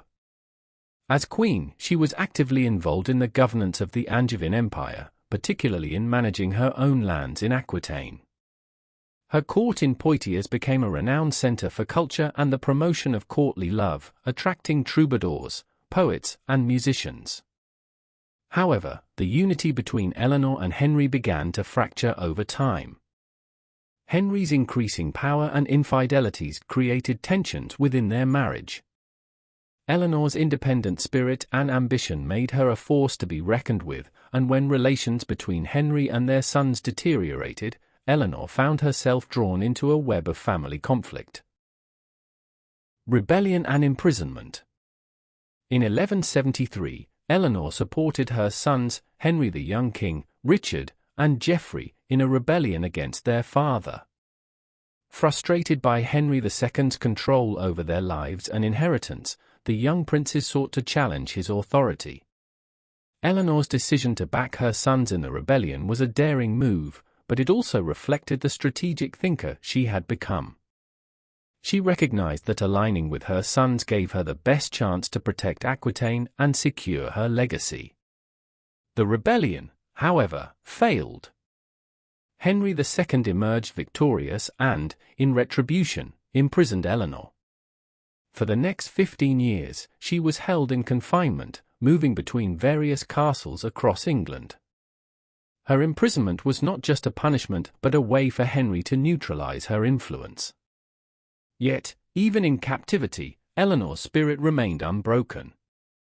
She maintained contact with her supporters and remained a symbol of defiance. Her imprisonment underscores the complexity of Eleanor's character. While many women of the era would have faded into obscurity under such circumstances, Eleanor endured and waited for the right moment to reassert her influence. Regency and later life. Henry II's death in 1189 marked a turning point in Eleanor's fortunes. Her favorite son, Richard the Lionheart, ascended the throne, and one of his first acts as king was to release Eleanor from imprisonment. Richard entrusted his mother with the regency of England during his absence on the Third Crusade. Eleanor's regency was a testament to her political acumen, as she managed the affairs of the kingdom with competence and ensured that Richard's authority was respected. During her regency, Eleanor secured the loyalty of the English barons and oversaw the administration of justice, demonstrating her ability to govern effectively. When Richard was captured and held for ransom on his way back from the crusade, Eleanor personally oversaw efforts to raise the enormous sum required to secure his release. Her efforts ensured Richard's return to the throne, further cementing her reputation as a formidable political operator. In her later years, Eleanor played a crucial role in ensuring the succession of her youngest son, John, following Richard's death. Despite John's troubled reign, Eleanor remained a loyal supporter of his claim to the throne. Even in her old age, she undertook long journeys to secure alliances and maintain political stability. Eleanor spent her final years at the Abbey of Fontevraud, where she sought peace and reflection. She passed away in 1204, having lived an extraordinary life that spanned nearly 8 decades. Legacy and impact on history. Eleanor of Aquitaine's impact on history is profound and multifaceted. As a queen, regent, and mother of kings, she was a pioneer in navigating the male-dominated political landscape of medieval Europe. Her ability to wield influence at the highest levels of power set a precedent for future queens and noble women. Culturally, Eleanor's patronage of the arts played a significant role in shaping the ideals of chivalry and courtly love. The concept of courtly love, popularized by troubadours at her court, left an enduring mark on European literature and ideals of romance. Eleanor's court became a beacon of cultural refinement, attracting artists, poets, and musicians who would shape the artistic traditions of the time. Politically, Eleanor's legacy lives on through her descendants. Her sons, Richard the Lionheart and John, became iconic figures in English history. Through her daughters, Eleanor's bloodline extended into other European royal houses, influencing the politics of nations beyond England and France. Eleanor's enduring influence. Eleanor of Aquitaine's life is a testament to the power of resilience, ambition, and intelligence. Her ability to adapt to changing circumstances and overcome adversity ensured that she remained a central figure in European politics for over half a century. Eleanor's story offers valuable lessons on leadership, perseverance, and the importance of embracing both tradition and change. Her legacy as a cultural patron and political strategist continues to inspire. In an era when women were often relegated to secondary roles, Eleanor demonstrated that it was possible to wield power, shape history, and leave a lasting mark on the world. Eleanor of Aquitaine's remarkable life serves as a reminder that individuals, regardless of the obstacles they face, can make a difference. Her influence on politics, culture, and art remains relevant, offering timeless insights into the complexities of power and leadership. If you enjoyed this account of the life of Eleanor of Aquitaine, be sure to share your thoughts in the comments below. Subscribe to Medieval Chronicles 1066 for more engaging content about the most transformative moments in medieval history. Stay curious.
Matilda of England, also known as Empress Matilda, was a pivotal figure in 12th century European politics. Born in 1102 to King Henry I of England and Queen Matilda of Scotland, she was the granddaughter of William the Conqueror and heir to the English throne.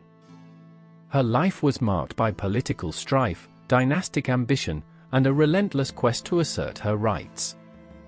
When she died on September 10, 1167, in Rouen, Normandy, her passing marked the end of an era but left a significant legacy that shaped the future of England. Matilda's claim to the English throne was established in 1127 when her father, Henry I, designated her as his successor following the death of her brother, William Adelin, in the White Ship disaster of 1120. This move was unprecedented, as England had never been ruled by a woman, and it set the stage for a turbulent period in English history. Matilda's marriage to Henry V, Holy Roman Emperor, in 1114 earned her the title of Empress, further elevating her status in Europe. However, after Henry V's death in 1125, she returned to England, only to face the political realities of securing her inheritance. Matilda's father arranged a second marriage for her to Geoffrey Plantagenet, Count of Anjou, a union designed to strengthen her claim to the English throne through an alliance with a powerful noble house.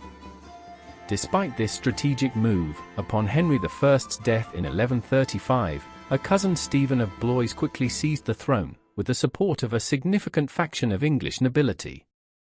Matilda's refusal to accept this usurpation led to a prolonged civil conflict known as the Anarchy, lasting from 1135 to 1153.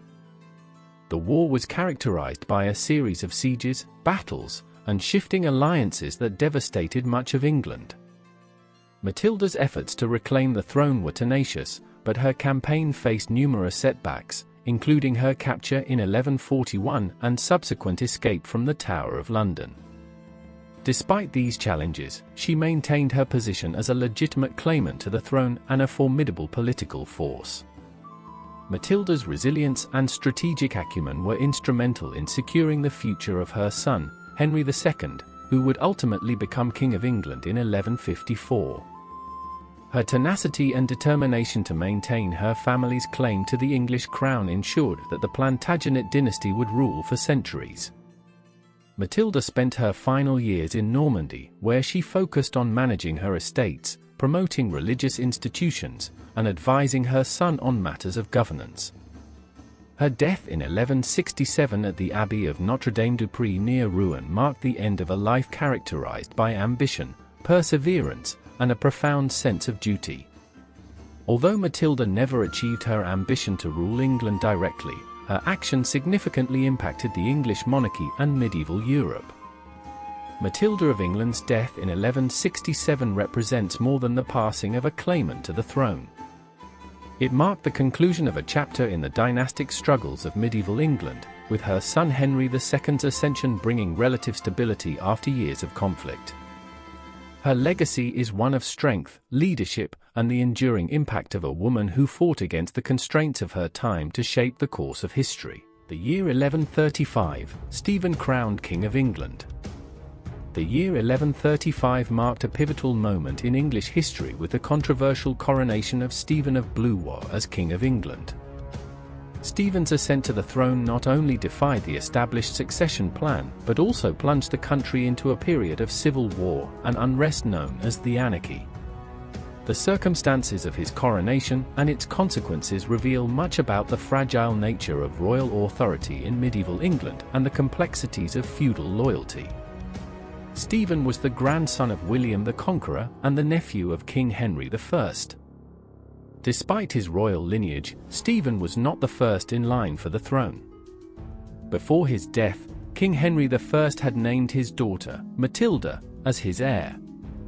This decision was unprecedented, as England had never been ruled by a woman, and it faced significant opposition from the barons, who were reluctant to accept a female monarch. Nonetheless, Henry I worked diligently to secure oaths of loyalty to Matilda from his court, including from Stephen himself. The unexpected death of Henry I in December 1135 created a power vacuum that Stephen was quick to exploit. Although Matilda had been designated as heir, she was in Normandy at the time, far removed from the political epicenter of England. Stephen, seizing the opportunity, raced to London and garnered the support of key figures, including the influential Bishop of Winchester, his own brother.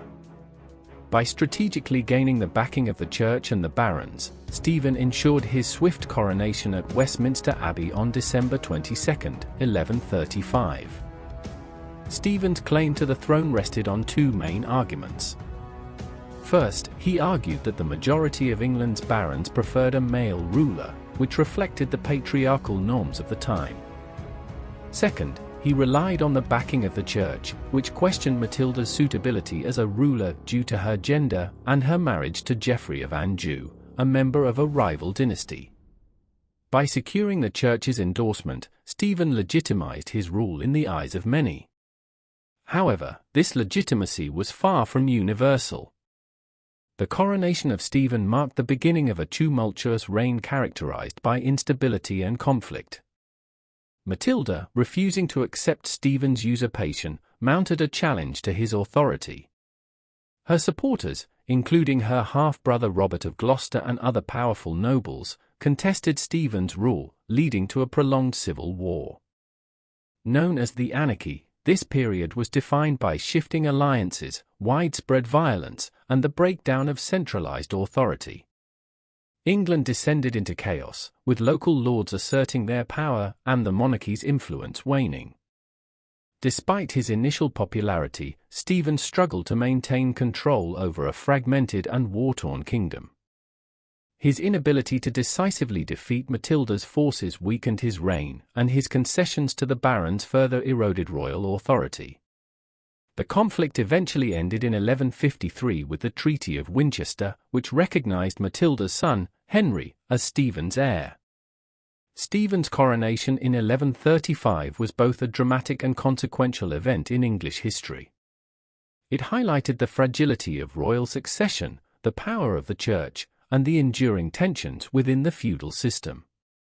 While Stephen's reign is often overshadowed by the conflict that ensued, it remains a stark reminder of the challenges of medieval kingship and the enduring impact of political ambition on a nation's fate. Let's examine the Anarchy and its aftermath in greater detail. The Anarchy, 1135 to 1153, a period of chaos and transition.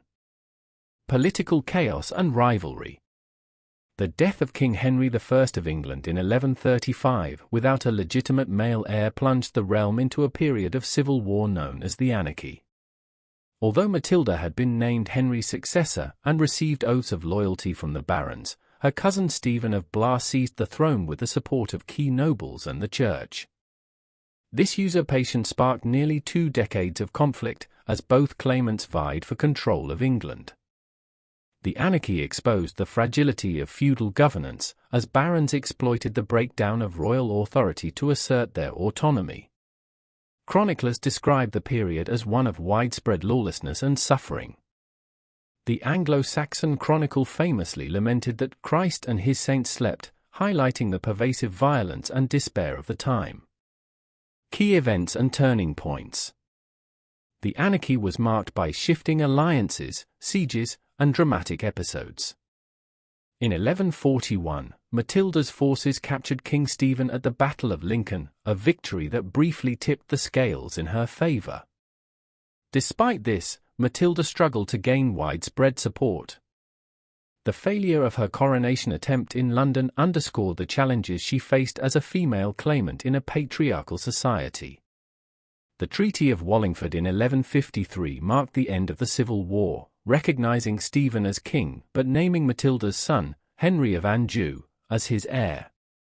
This compromise not only secured the Plantagenet succession but also highlighted the political savvy of both parties in avoiding further devastation. Economic and social consequences. The Anarchy devastated the English economy. Agricultural production plummeted due to constant warfare, and heavy taxation exacerbated the suffering of the peasantry. Urban centers became battlegrounds, disrupting trade networks and undermining economic stability. Nevertheless, the lessons of the Anarchy informed Henry II's governance, particularly his focus on restoring royal authority and reforming administrative practices. The period's hardships underscored the importance of centralized control and paved the way for the Plantagenet dynasty's long-term success. Historiography, reassessing Matilda's leadership. Medieval perspectives. Contemporary accounts of Matilda's leadership often reflect the gender biases of the medieval period. Chroniclers such as William of Malmesbury acknowledged her legitimate claim to the throne but criticized her assertiveness, describing her as haughty and unable to win the loyalty of her subjects. These narratives often contrasted her perceived failures with the successes of male rulers, perpetuating a view of Matilda as an unsuitable leader. Modern feminist interpretations.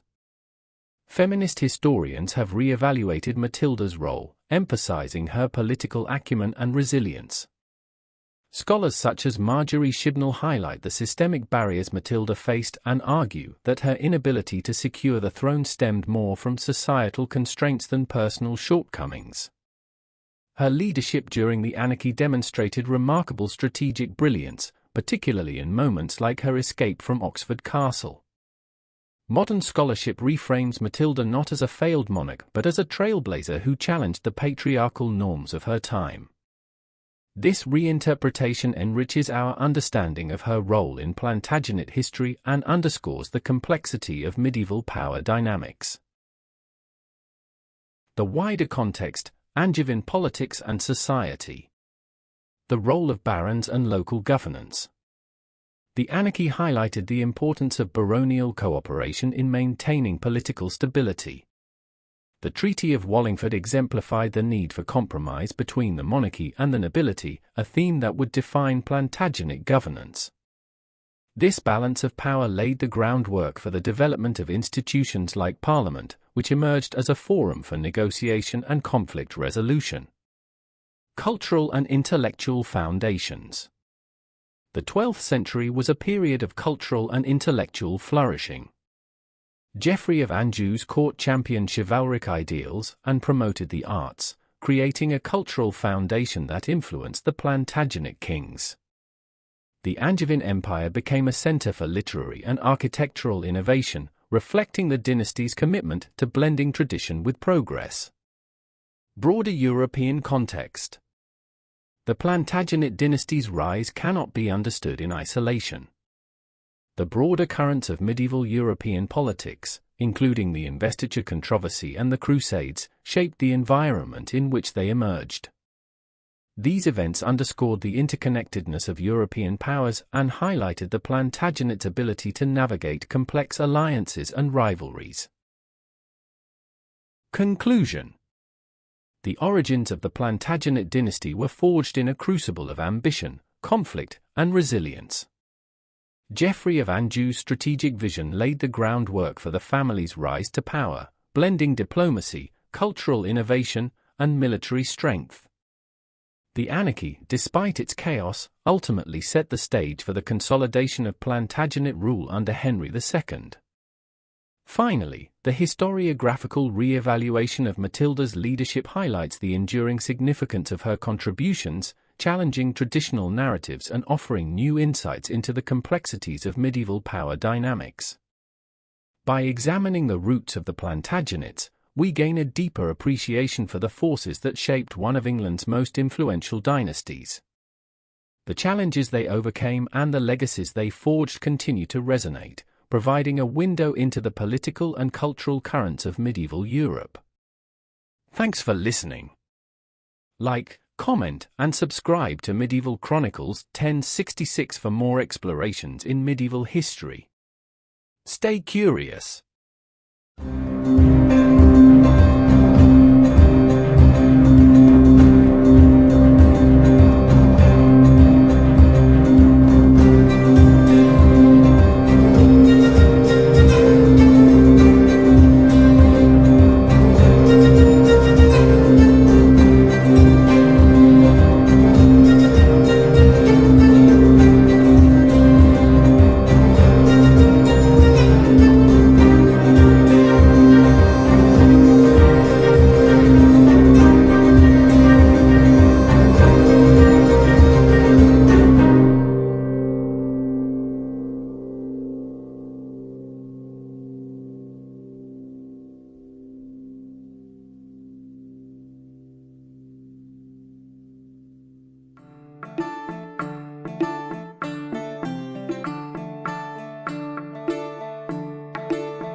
Mary I's 1553 coronation, a groundbreaking event revealed. The coronation of Mary I on October 1, 1553, was not just a formal ceremony marking the beginning of her reign, it was a groundbreaking event that redefined the role of women in English politics and represented a dramatic reversal in the religious and political landscape of Tudor England. As the first Queen Regnant of England to be crowned in her own right, Mary's coronation set a precedent for female sovereignty in a realm previously dominated by male rulers. The significance of her coronation lies not only in its symbolism but also in the broader implications it had for the future of the monarchy, the country's religious identity, and the shifting power dynamics of the Tudor dynasty. Historical context: the precarious road to the throne. Mary's path to the throne was far from straightforward. Following the death of her brother, Edward VI, in July 1553, Mary faced significant opposition. Edward's devise for the succession, a document intended to prevent the return of Catholicism to England, had named his Protestant cousin, Lady Jane Grey, as his successor. This move, orchestrated by powerful Protestant nobles like John Dudley, Duke of Northumberland, sought to bypass Mary's claim as the legitimate heir. However, the widespread support for Mary among the people, who viewed her as Henry VIII's rightful daughter, allowed her to overcome the coup within just 9 days, ending Jane's brief reign and affirming her legitimacy.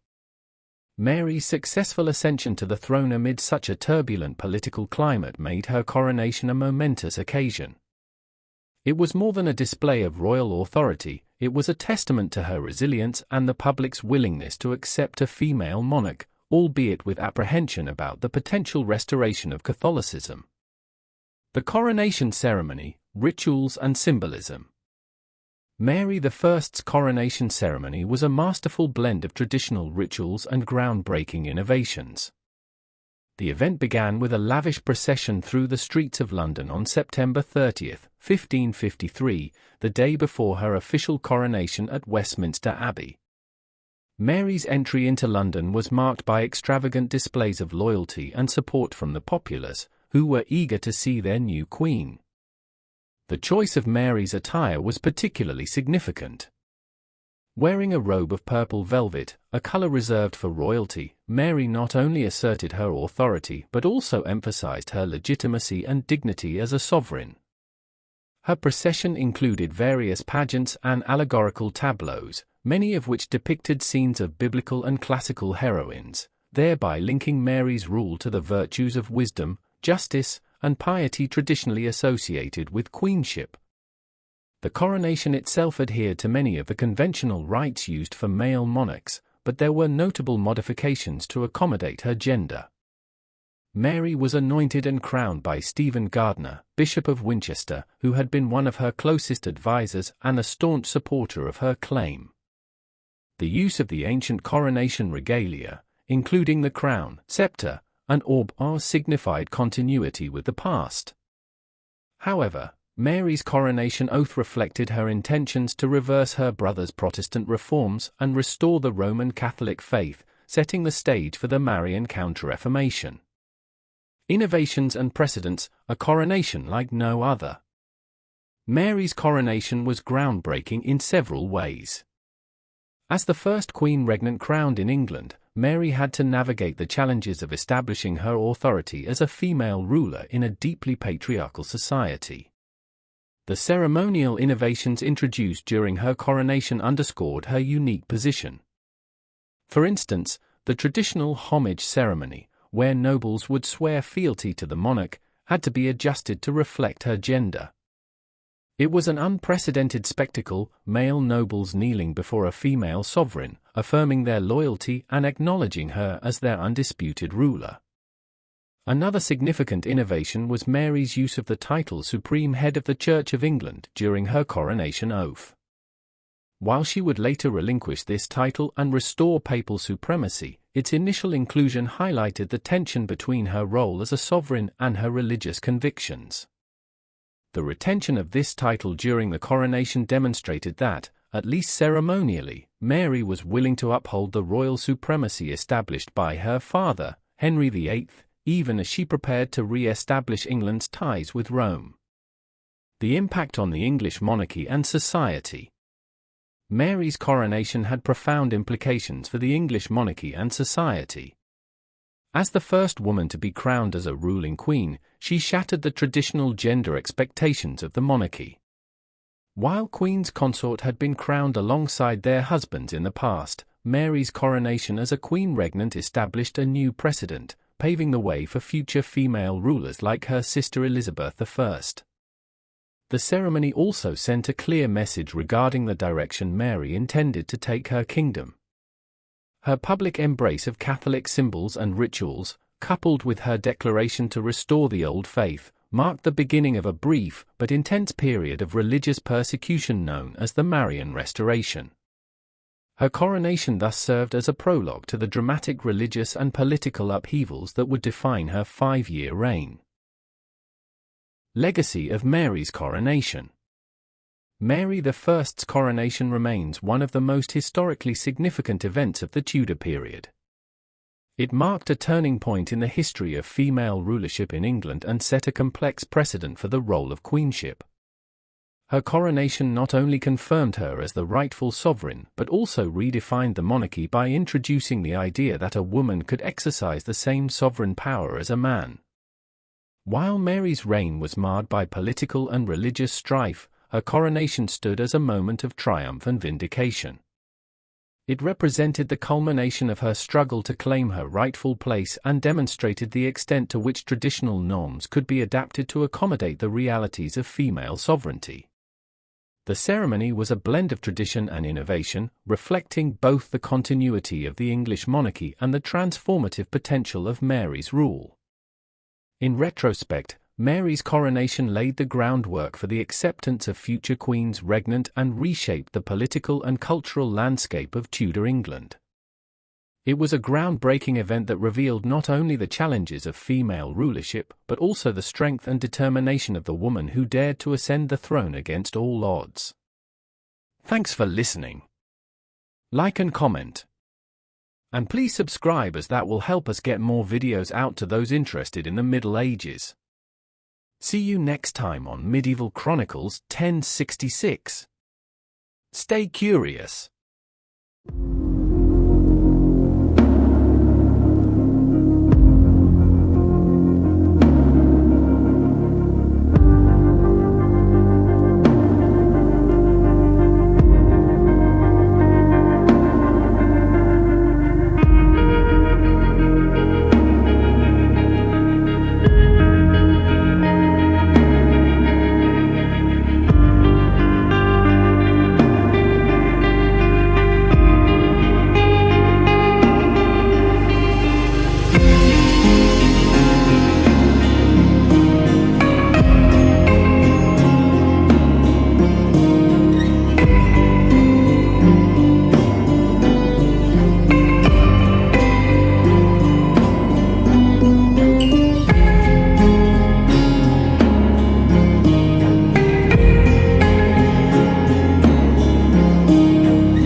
Have you ever heard about the shocking truth behind these trials?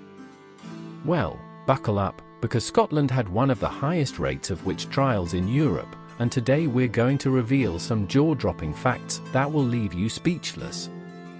From the dark societal fears and superstitions to the individual stories of those persecuted, we'll uncover the profound impact these trials had on Scottish society. So, let's dive in and understand the context, the cases, and the chilling truths behind the Scottish witch trials.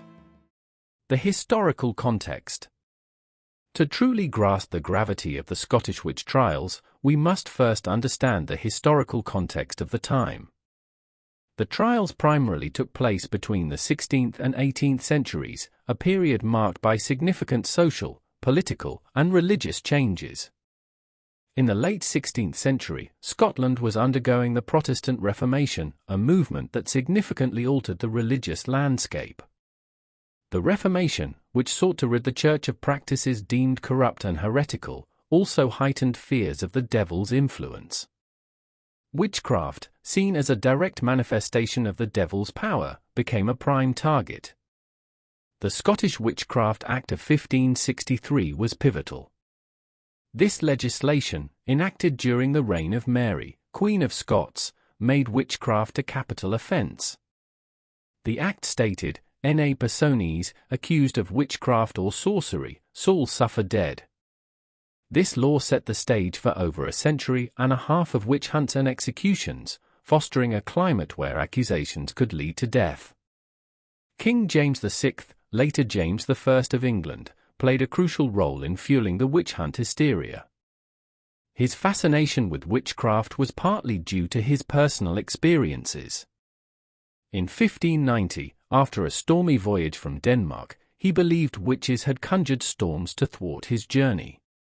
This belief was solidified during the North Berwick witch trials, where several accused witches confessed, under severe torture, to raising storms against the king. James's obsession culminated in his book The Demonology, published in 1597. This treatise on witchcraft, necromancy, and the supernatural not only provided a theological justification for witch hunts but also detailed methods for identifying and prosecuting witches. His endorsement lent significant credibility to the persecution of witches and influenced witch hunts across Scotland and England. The social context was equally critical.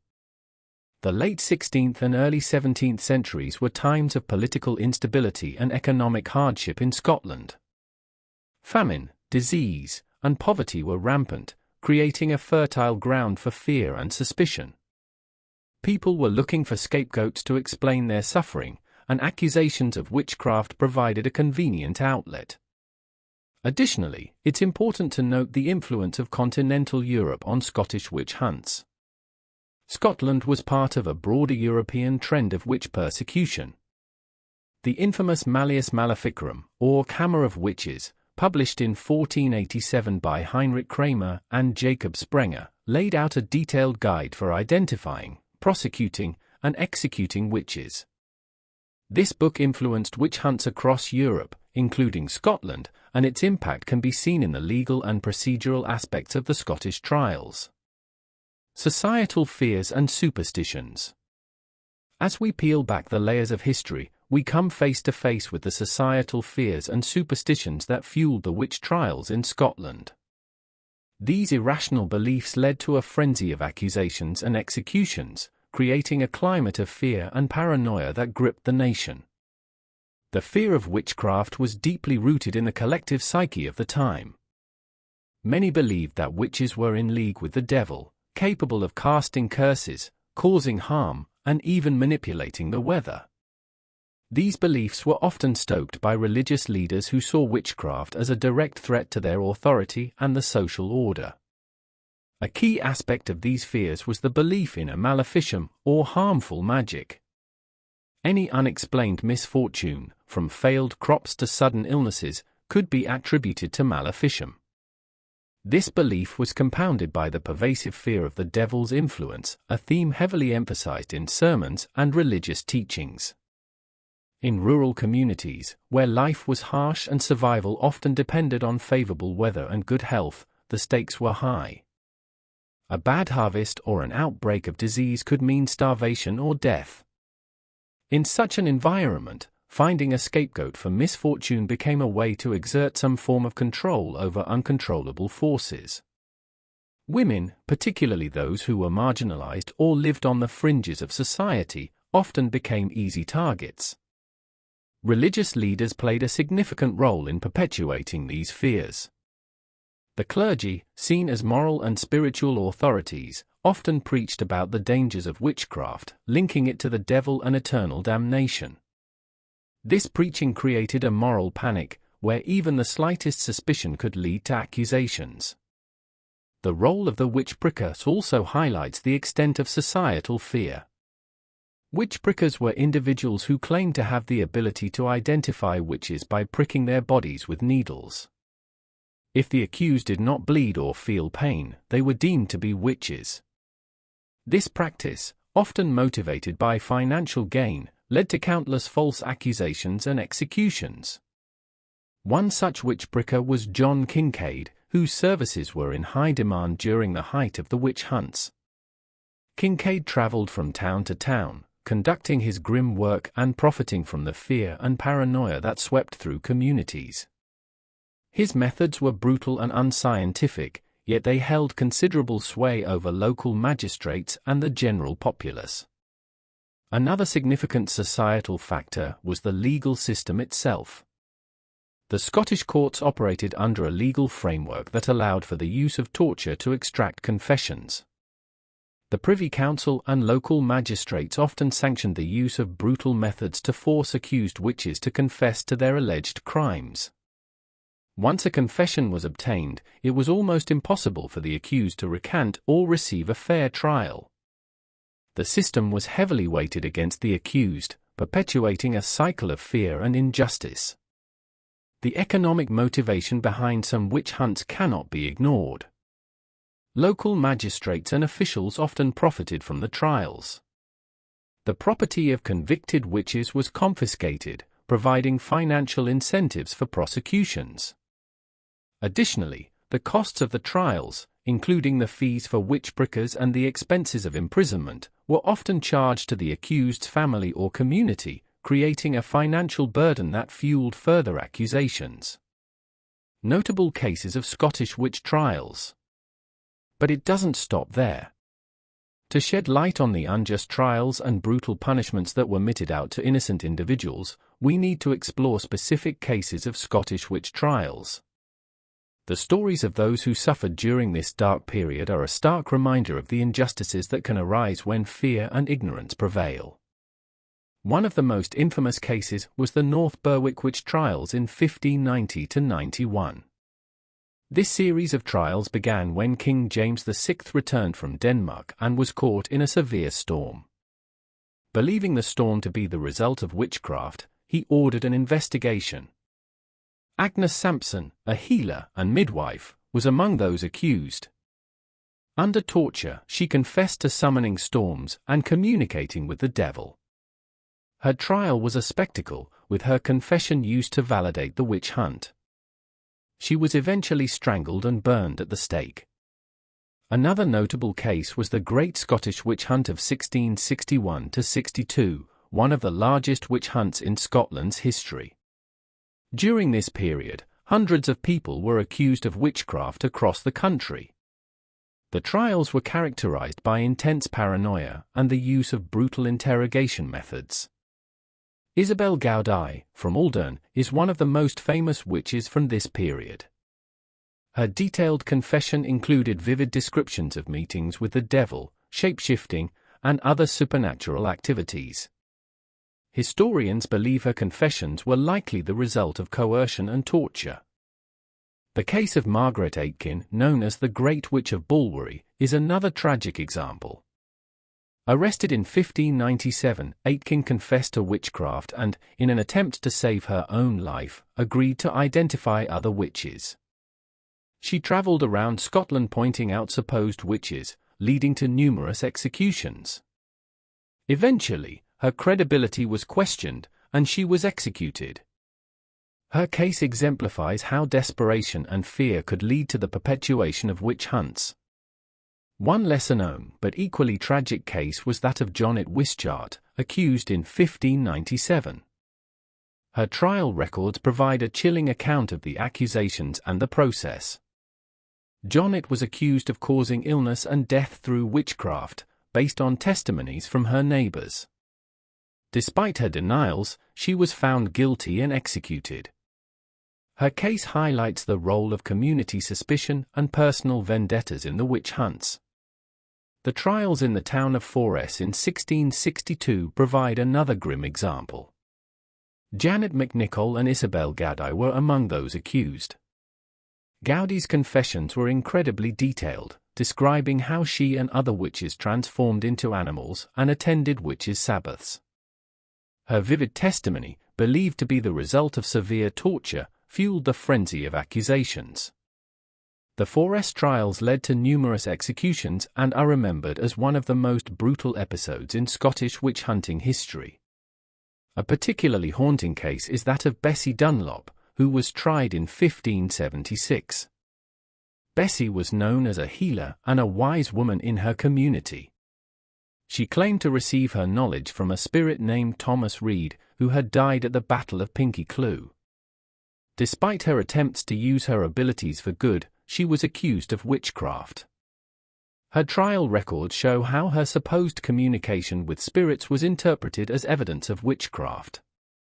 Bessie was convicted and executed, her case illustrating the fine line between accepted folk practices and condemned witchcraft. The case of Lilias Adey, from Torreburn, Fife, is particularly striking. In 1704, Lilias was accused of witchcraft and, under torture, confessed to being in league with the devil. Unlike many others, she died in prison before she could be executed. What makes her case unique is the fact that her body was buried in a tidal mudflat, covered with a large stone slab to prevent her spirit from rising and seeking revenge. Lilias Adey's grave is the only known witch's grave in Scotland, and it stands as a chilling testament to the fear and superstition that permeated society at the time. Moreover, the political context played a crucial role. The late 17th century was a time of political turbulence in Scotland, with conflicts such as the Wars of the Three Kingdoms and the Glorious Revolution creating a climate of uncertainty and fear. Political factions often used witchcraft accusations as a tool to discredit and eliminate their enemies. The witch hunts provided a convenient means to settle scores and consolidate power. A significant lesser-known fact is the role of children in the witch hunts. In several cases, children were used as witnesses or even accusers in witch trials. Their testimonies, often coerced or influenced by adults, were given considerable weight. The case of the Aldern trials in 1662 saw young children accusing adults of witchcraft, leading to numerous convictions and executions. The involvement of children highlights the pervasive fear and manipulation that characterized the witch hunts. The psychological and social impact. The psychological impact on those accused of witchcraft was profound. Many accused witches were subjected to sleep deprivation, physical torture, and psychological torment to extract confessions. The infamous witch's bridle, a metal device that prevented the accused from speaking, was used to silence and humiliate them. These methods not only led to false confessions but also caused immense suffering and trauma. One of the most feared methods of interrogation was swimming the witch. The accused were bound and thrown into water. If they floated, they were deemed guilty because water, the pure element, rejected them. If they sank, and often drowned, they were considered innocent. This barbaric practice highlights the irrational and cruel methods used to determine guilt. The witch hunts also had a devastating social impact. Families were torn apart, and communities were left in a state of perpetual fear and distrust. The social fabric of many towns and villages was irreparably damaged as neighbors turned against each other. The fear of being accused led to an atmosphere of paranoia, where any unusual behavior or misfortune could be interpreted as evidence of witchcraft. Women, in particular, were disproportionately targeted. Estimates suggest that around 80% of those accused were female. The stereotypical image of a witch as an old, poor, and solitary woman made women more vulnerable to accusations. This gender bias was rooted in contemporary beliefs about women's supposed moral and spiritual weakness, making them more susceptible to the devil's influence. The trials reinforced existing gender inequalities and subjected countless women to unimaginable suffering. The economic impact of the witch hunts was also significant. As mentioned earlier, the property of convicted witches was often confiscated, leading to financial gain for local authorities and officials. However, the cost of the trials themselves, including the expenses of imprisonment and execution, often fell on the community. This economic burden exacerbated existing social tensions and fueled further accusations, creating a vicious cycle of fear and persecution. The human cost and reflection. In conclusion, it's crucial to reflect on the human cost of the Scottish witch trials and the lessons we can glean from the mistakes of the past. The witch trials resulted in the execution of an estimated 3,000 to 4,000 people in Scotland, a staggering number considering the population of the time. These individuals, mostly women, were often the most vulnerable members of society: widows, healers, midwives, and those who simply did not conform to societal norms. The trials serve as a stark reminder of the dangers of mass hysteria, scapegoating, and the abuse of power. The fear and ignorance that fueled the witch hunts led to countless injustices and untold suffering.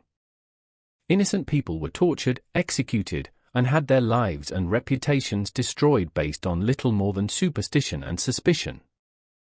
By understanding and acknowledging these dark moments in history, we can strive to create a more just and compassionate society today. We must remain vigilant against the forces of ignorance and fear that can lead to such tragic outcomes.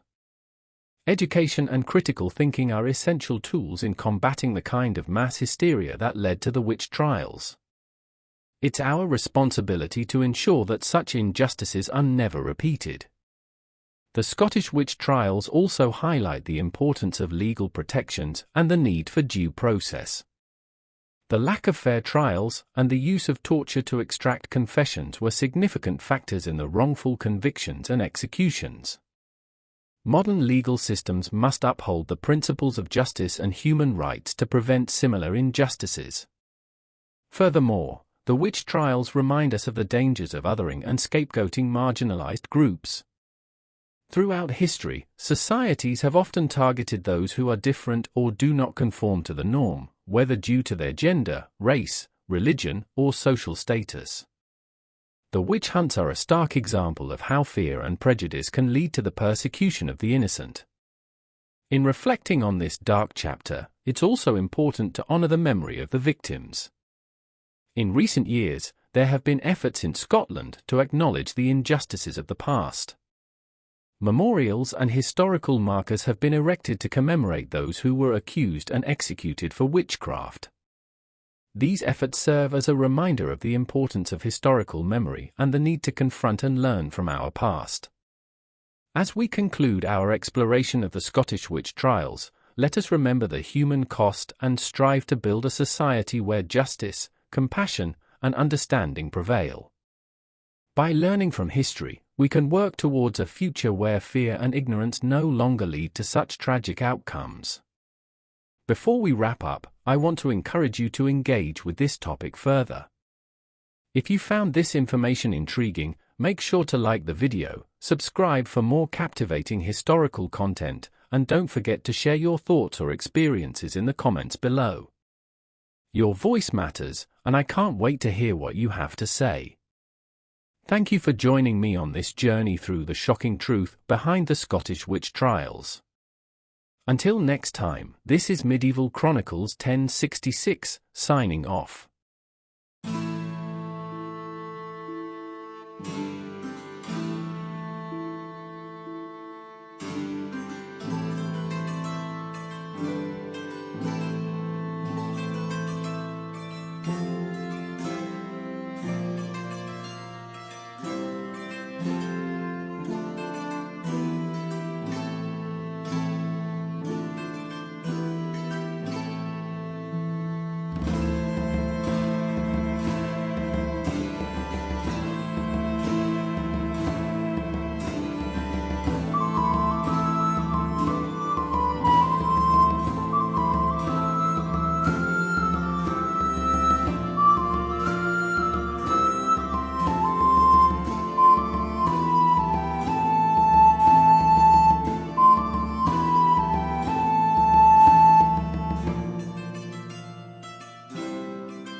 Are there untold secrets of Queen Elizabeth I?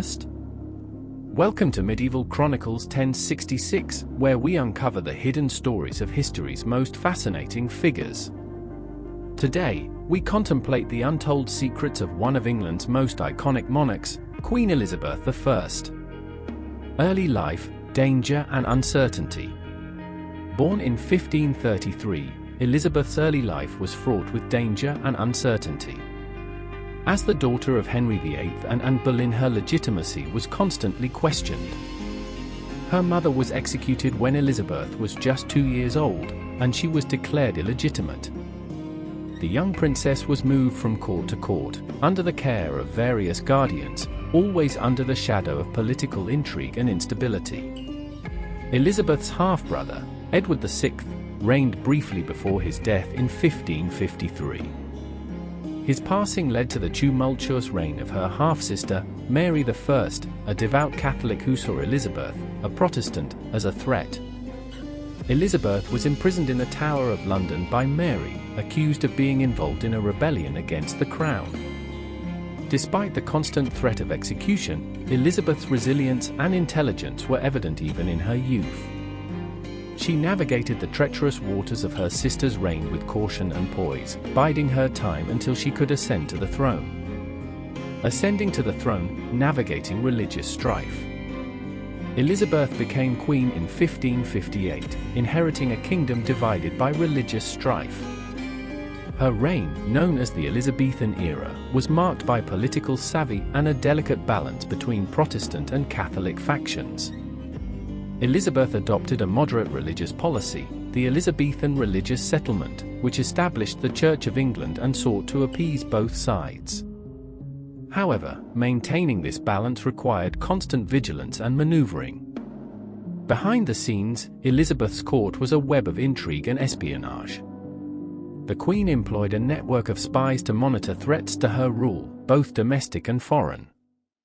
This intelligence network, led by Sir Francis Walsingham, was instrumental in uncovering plots against her, including the infamous Babington plot, which ultimately led to the execution of Mary, Queen of Scots.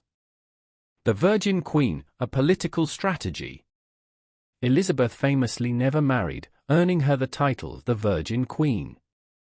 But was it a choice of the heart or a political strategy? Her numerous suitors, including foreign princes and English nobles, were part of a larger game of power and diplomacy. Marriage proposals were often used as tools to forge alliances or to keep potential adversaries at bay. Elizabeth skillfully navigated these courtships, maintaining control over her own destiny and the stability of her realm. Her letters reveal a woman who was both shrewd and deeply private. Elizabeth understood the power dynamics at play and used her unmarried status to her advantage. By remaining single, she retained full control over her kingdom and avoided the potential pitfalls of a foreign or domestic consort who might challenge her authority. Defeat of the Spanish Armada, behind the victory. One of Elizabeth's most celebrated moments was the defeat of the Spanish Armada in 1588. This event is often attributed to her leadership and the strength of the English navy. However, the real reasons behind this victory are more complex. From innovative naval tactics to the infamous Protestant wind, several factors contributed to England's triumph over Spain. The English navy, under the command of seasoned leaders like Sir Francis Drake, employed new strategies that outmaneuvered the larger Spanish fleet. Smaller, more agile English ships were able to outflank and harass the cumbersome Spanish galleons. Additionally, a fortuitous storm, known as the Protestant wind, scattered the Spanish fleet, preventing their invasion. This combination of tactical ingenuity and favorable weather secured Elizabeth's place in history as a formidable ruler. The darker aspects of Elizabeth's reign. Elizabeth's reign was not without its darker aspects. The use of spies and secret codes was rampant, and the Tower of London saw many prisoners accused of treason. The Queen's own cousin, Mary, Queen of Scots, met a tragic end. Mary had been a focal point for Catholic plots against Elizabeth, and her continued presence was a significant threat. After much deliberation, Elizabeth reluctantly agreed to Mary's execution, a decision that haunted her for the rest of her life. The political climate of Elizabethan England was fraught with danger. Conspiracies and plots were a constant threat, necessitating harsh measures to maintain order. Elizabeth's government used torture and execution as tools to suppress dissent and eliminate perceived threats. While these actions secured her reign, they also left a legacy of fear and repression. The Golden Age, exploration, literature, and culture. Despite these challenges, Elizabeth's reign brought about a golden age of exploration, literature, and culture.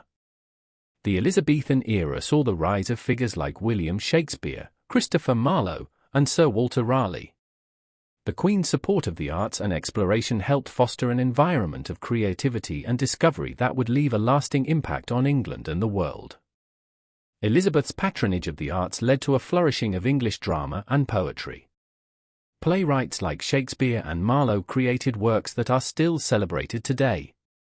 The Queen herself was a poet and musician, contributing to the rich cultural tapestry of her time. Additionally, her support for explorers like Sir Walter Raleigh and Sir Francis Drake opened new horizons for England, expanding its influence and wealth through overseas ventures. The complexity of Elizabeth's legacy. Queen Elizabeth I's legacy is one of brilliance and complexity. Her reign brought stability and prosperity to a previously divided kingdom, ushering in a period of cultural and political growth. Yet, beneath the surface, her life was a tapestry of secrets and sacrifices. Elizabeth's careful navigation of political and religious tensions, her strategic use of her unmarried status, and her reliance on espionage and intelligence all reveal a ruler who was both astute and deeply human. Elizabeth's ability to maintain her power in a male-dominated world is a testament to her strength and intelligence. She defied contemporary expectations of women and rulers, crafting a unique path that ensured her place in history. However, her reign also involved difficult decisions and moral ambiguities, particularly concerning the use of power and the suppression of dissent. Conclusion. In uncovering the untold secrets of Queen Elizabeth I, we gain a deeper understanding of the challenges she faced and the strategies she employed to navigate them. Her story is a reminder of the complexities of leadership and the often hidden facets of historical figures. Elizabeth's reign, marked by both grandeur and struggle, continues to captivate and inspire, offering lessons on resilience, strategy, and the pursuit of legacy. Thank you for joining us on Medieval Chronicles 1066 as we explored the hidden stories of history's most intriguing figures. Don't forget to like, comment, and subscribe for more deep dives into history's most fascinating tales. See you next time. Stay curious.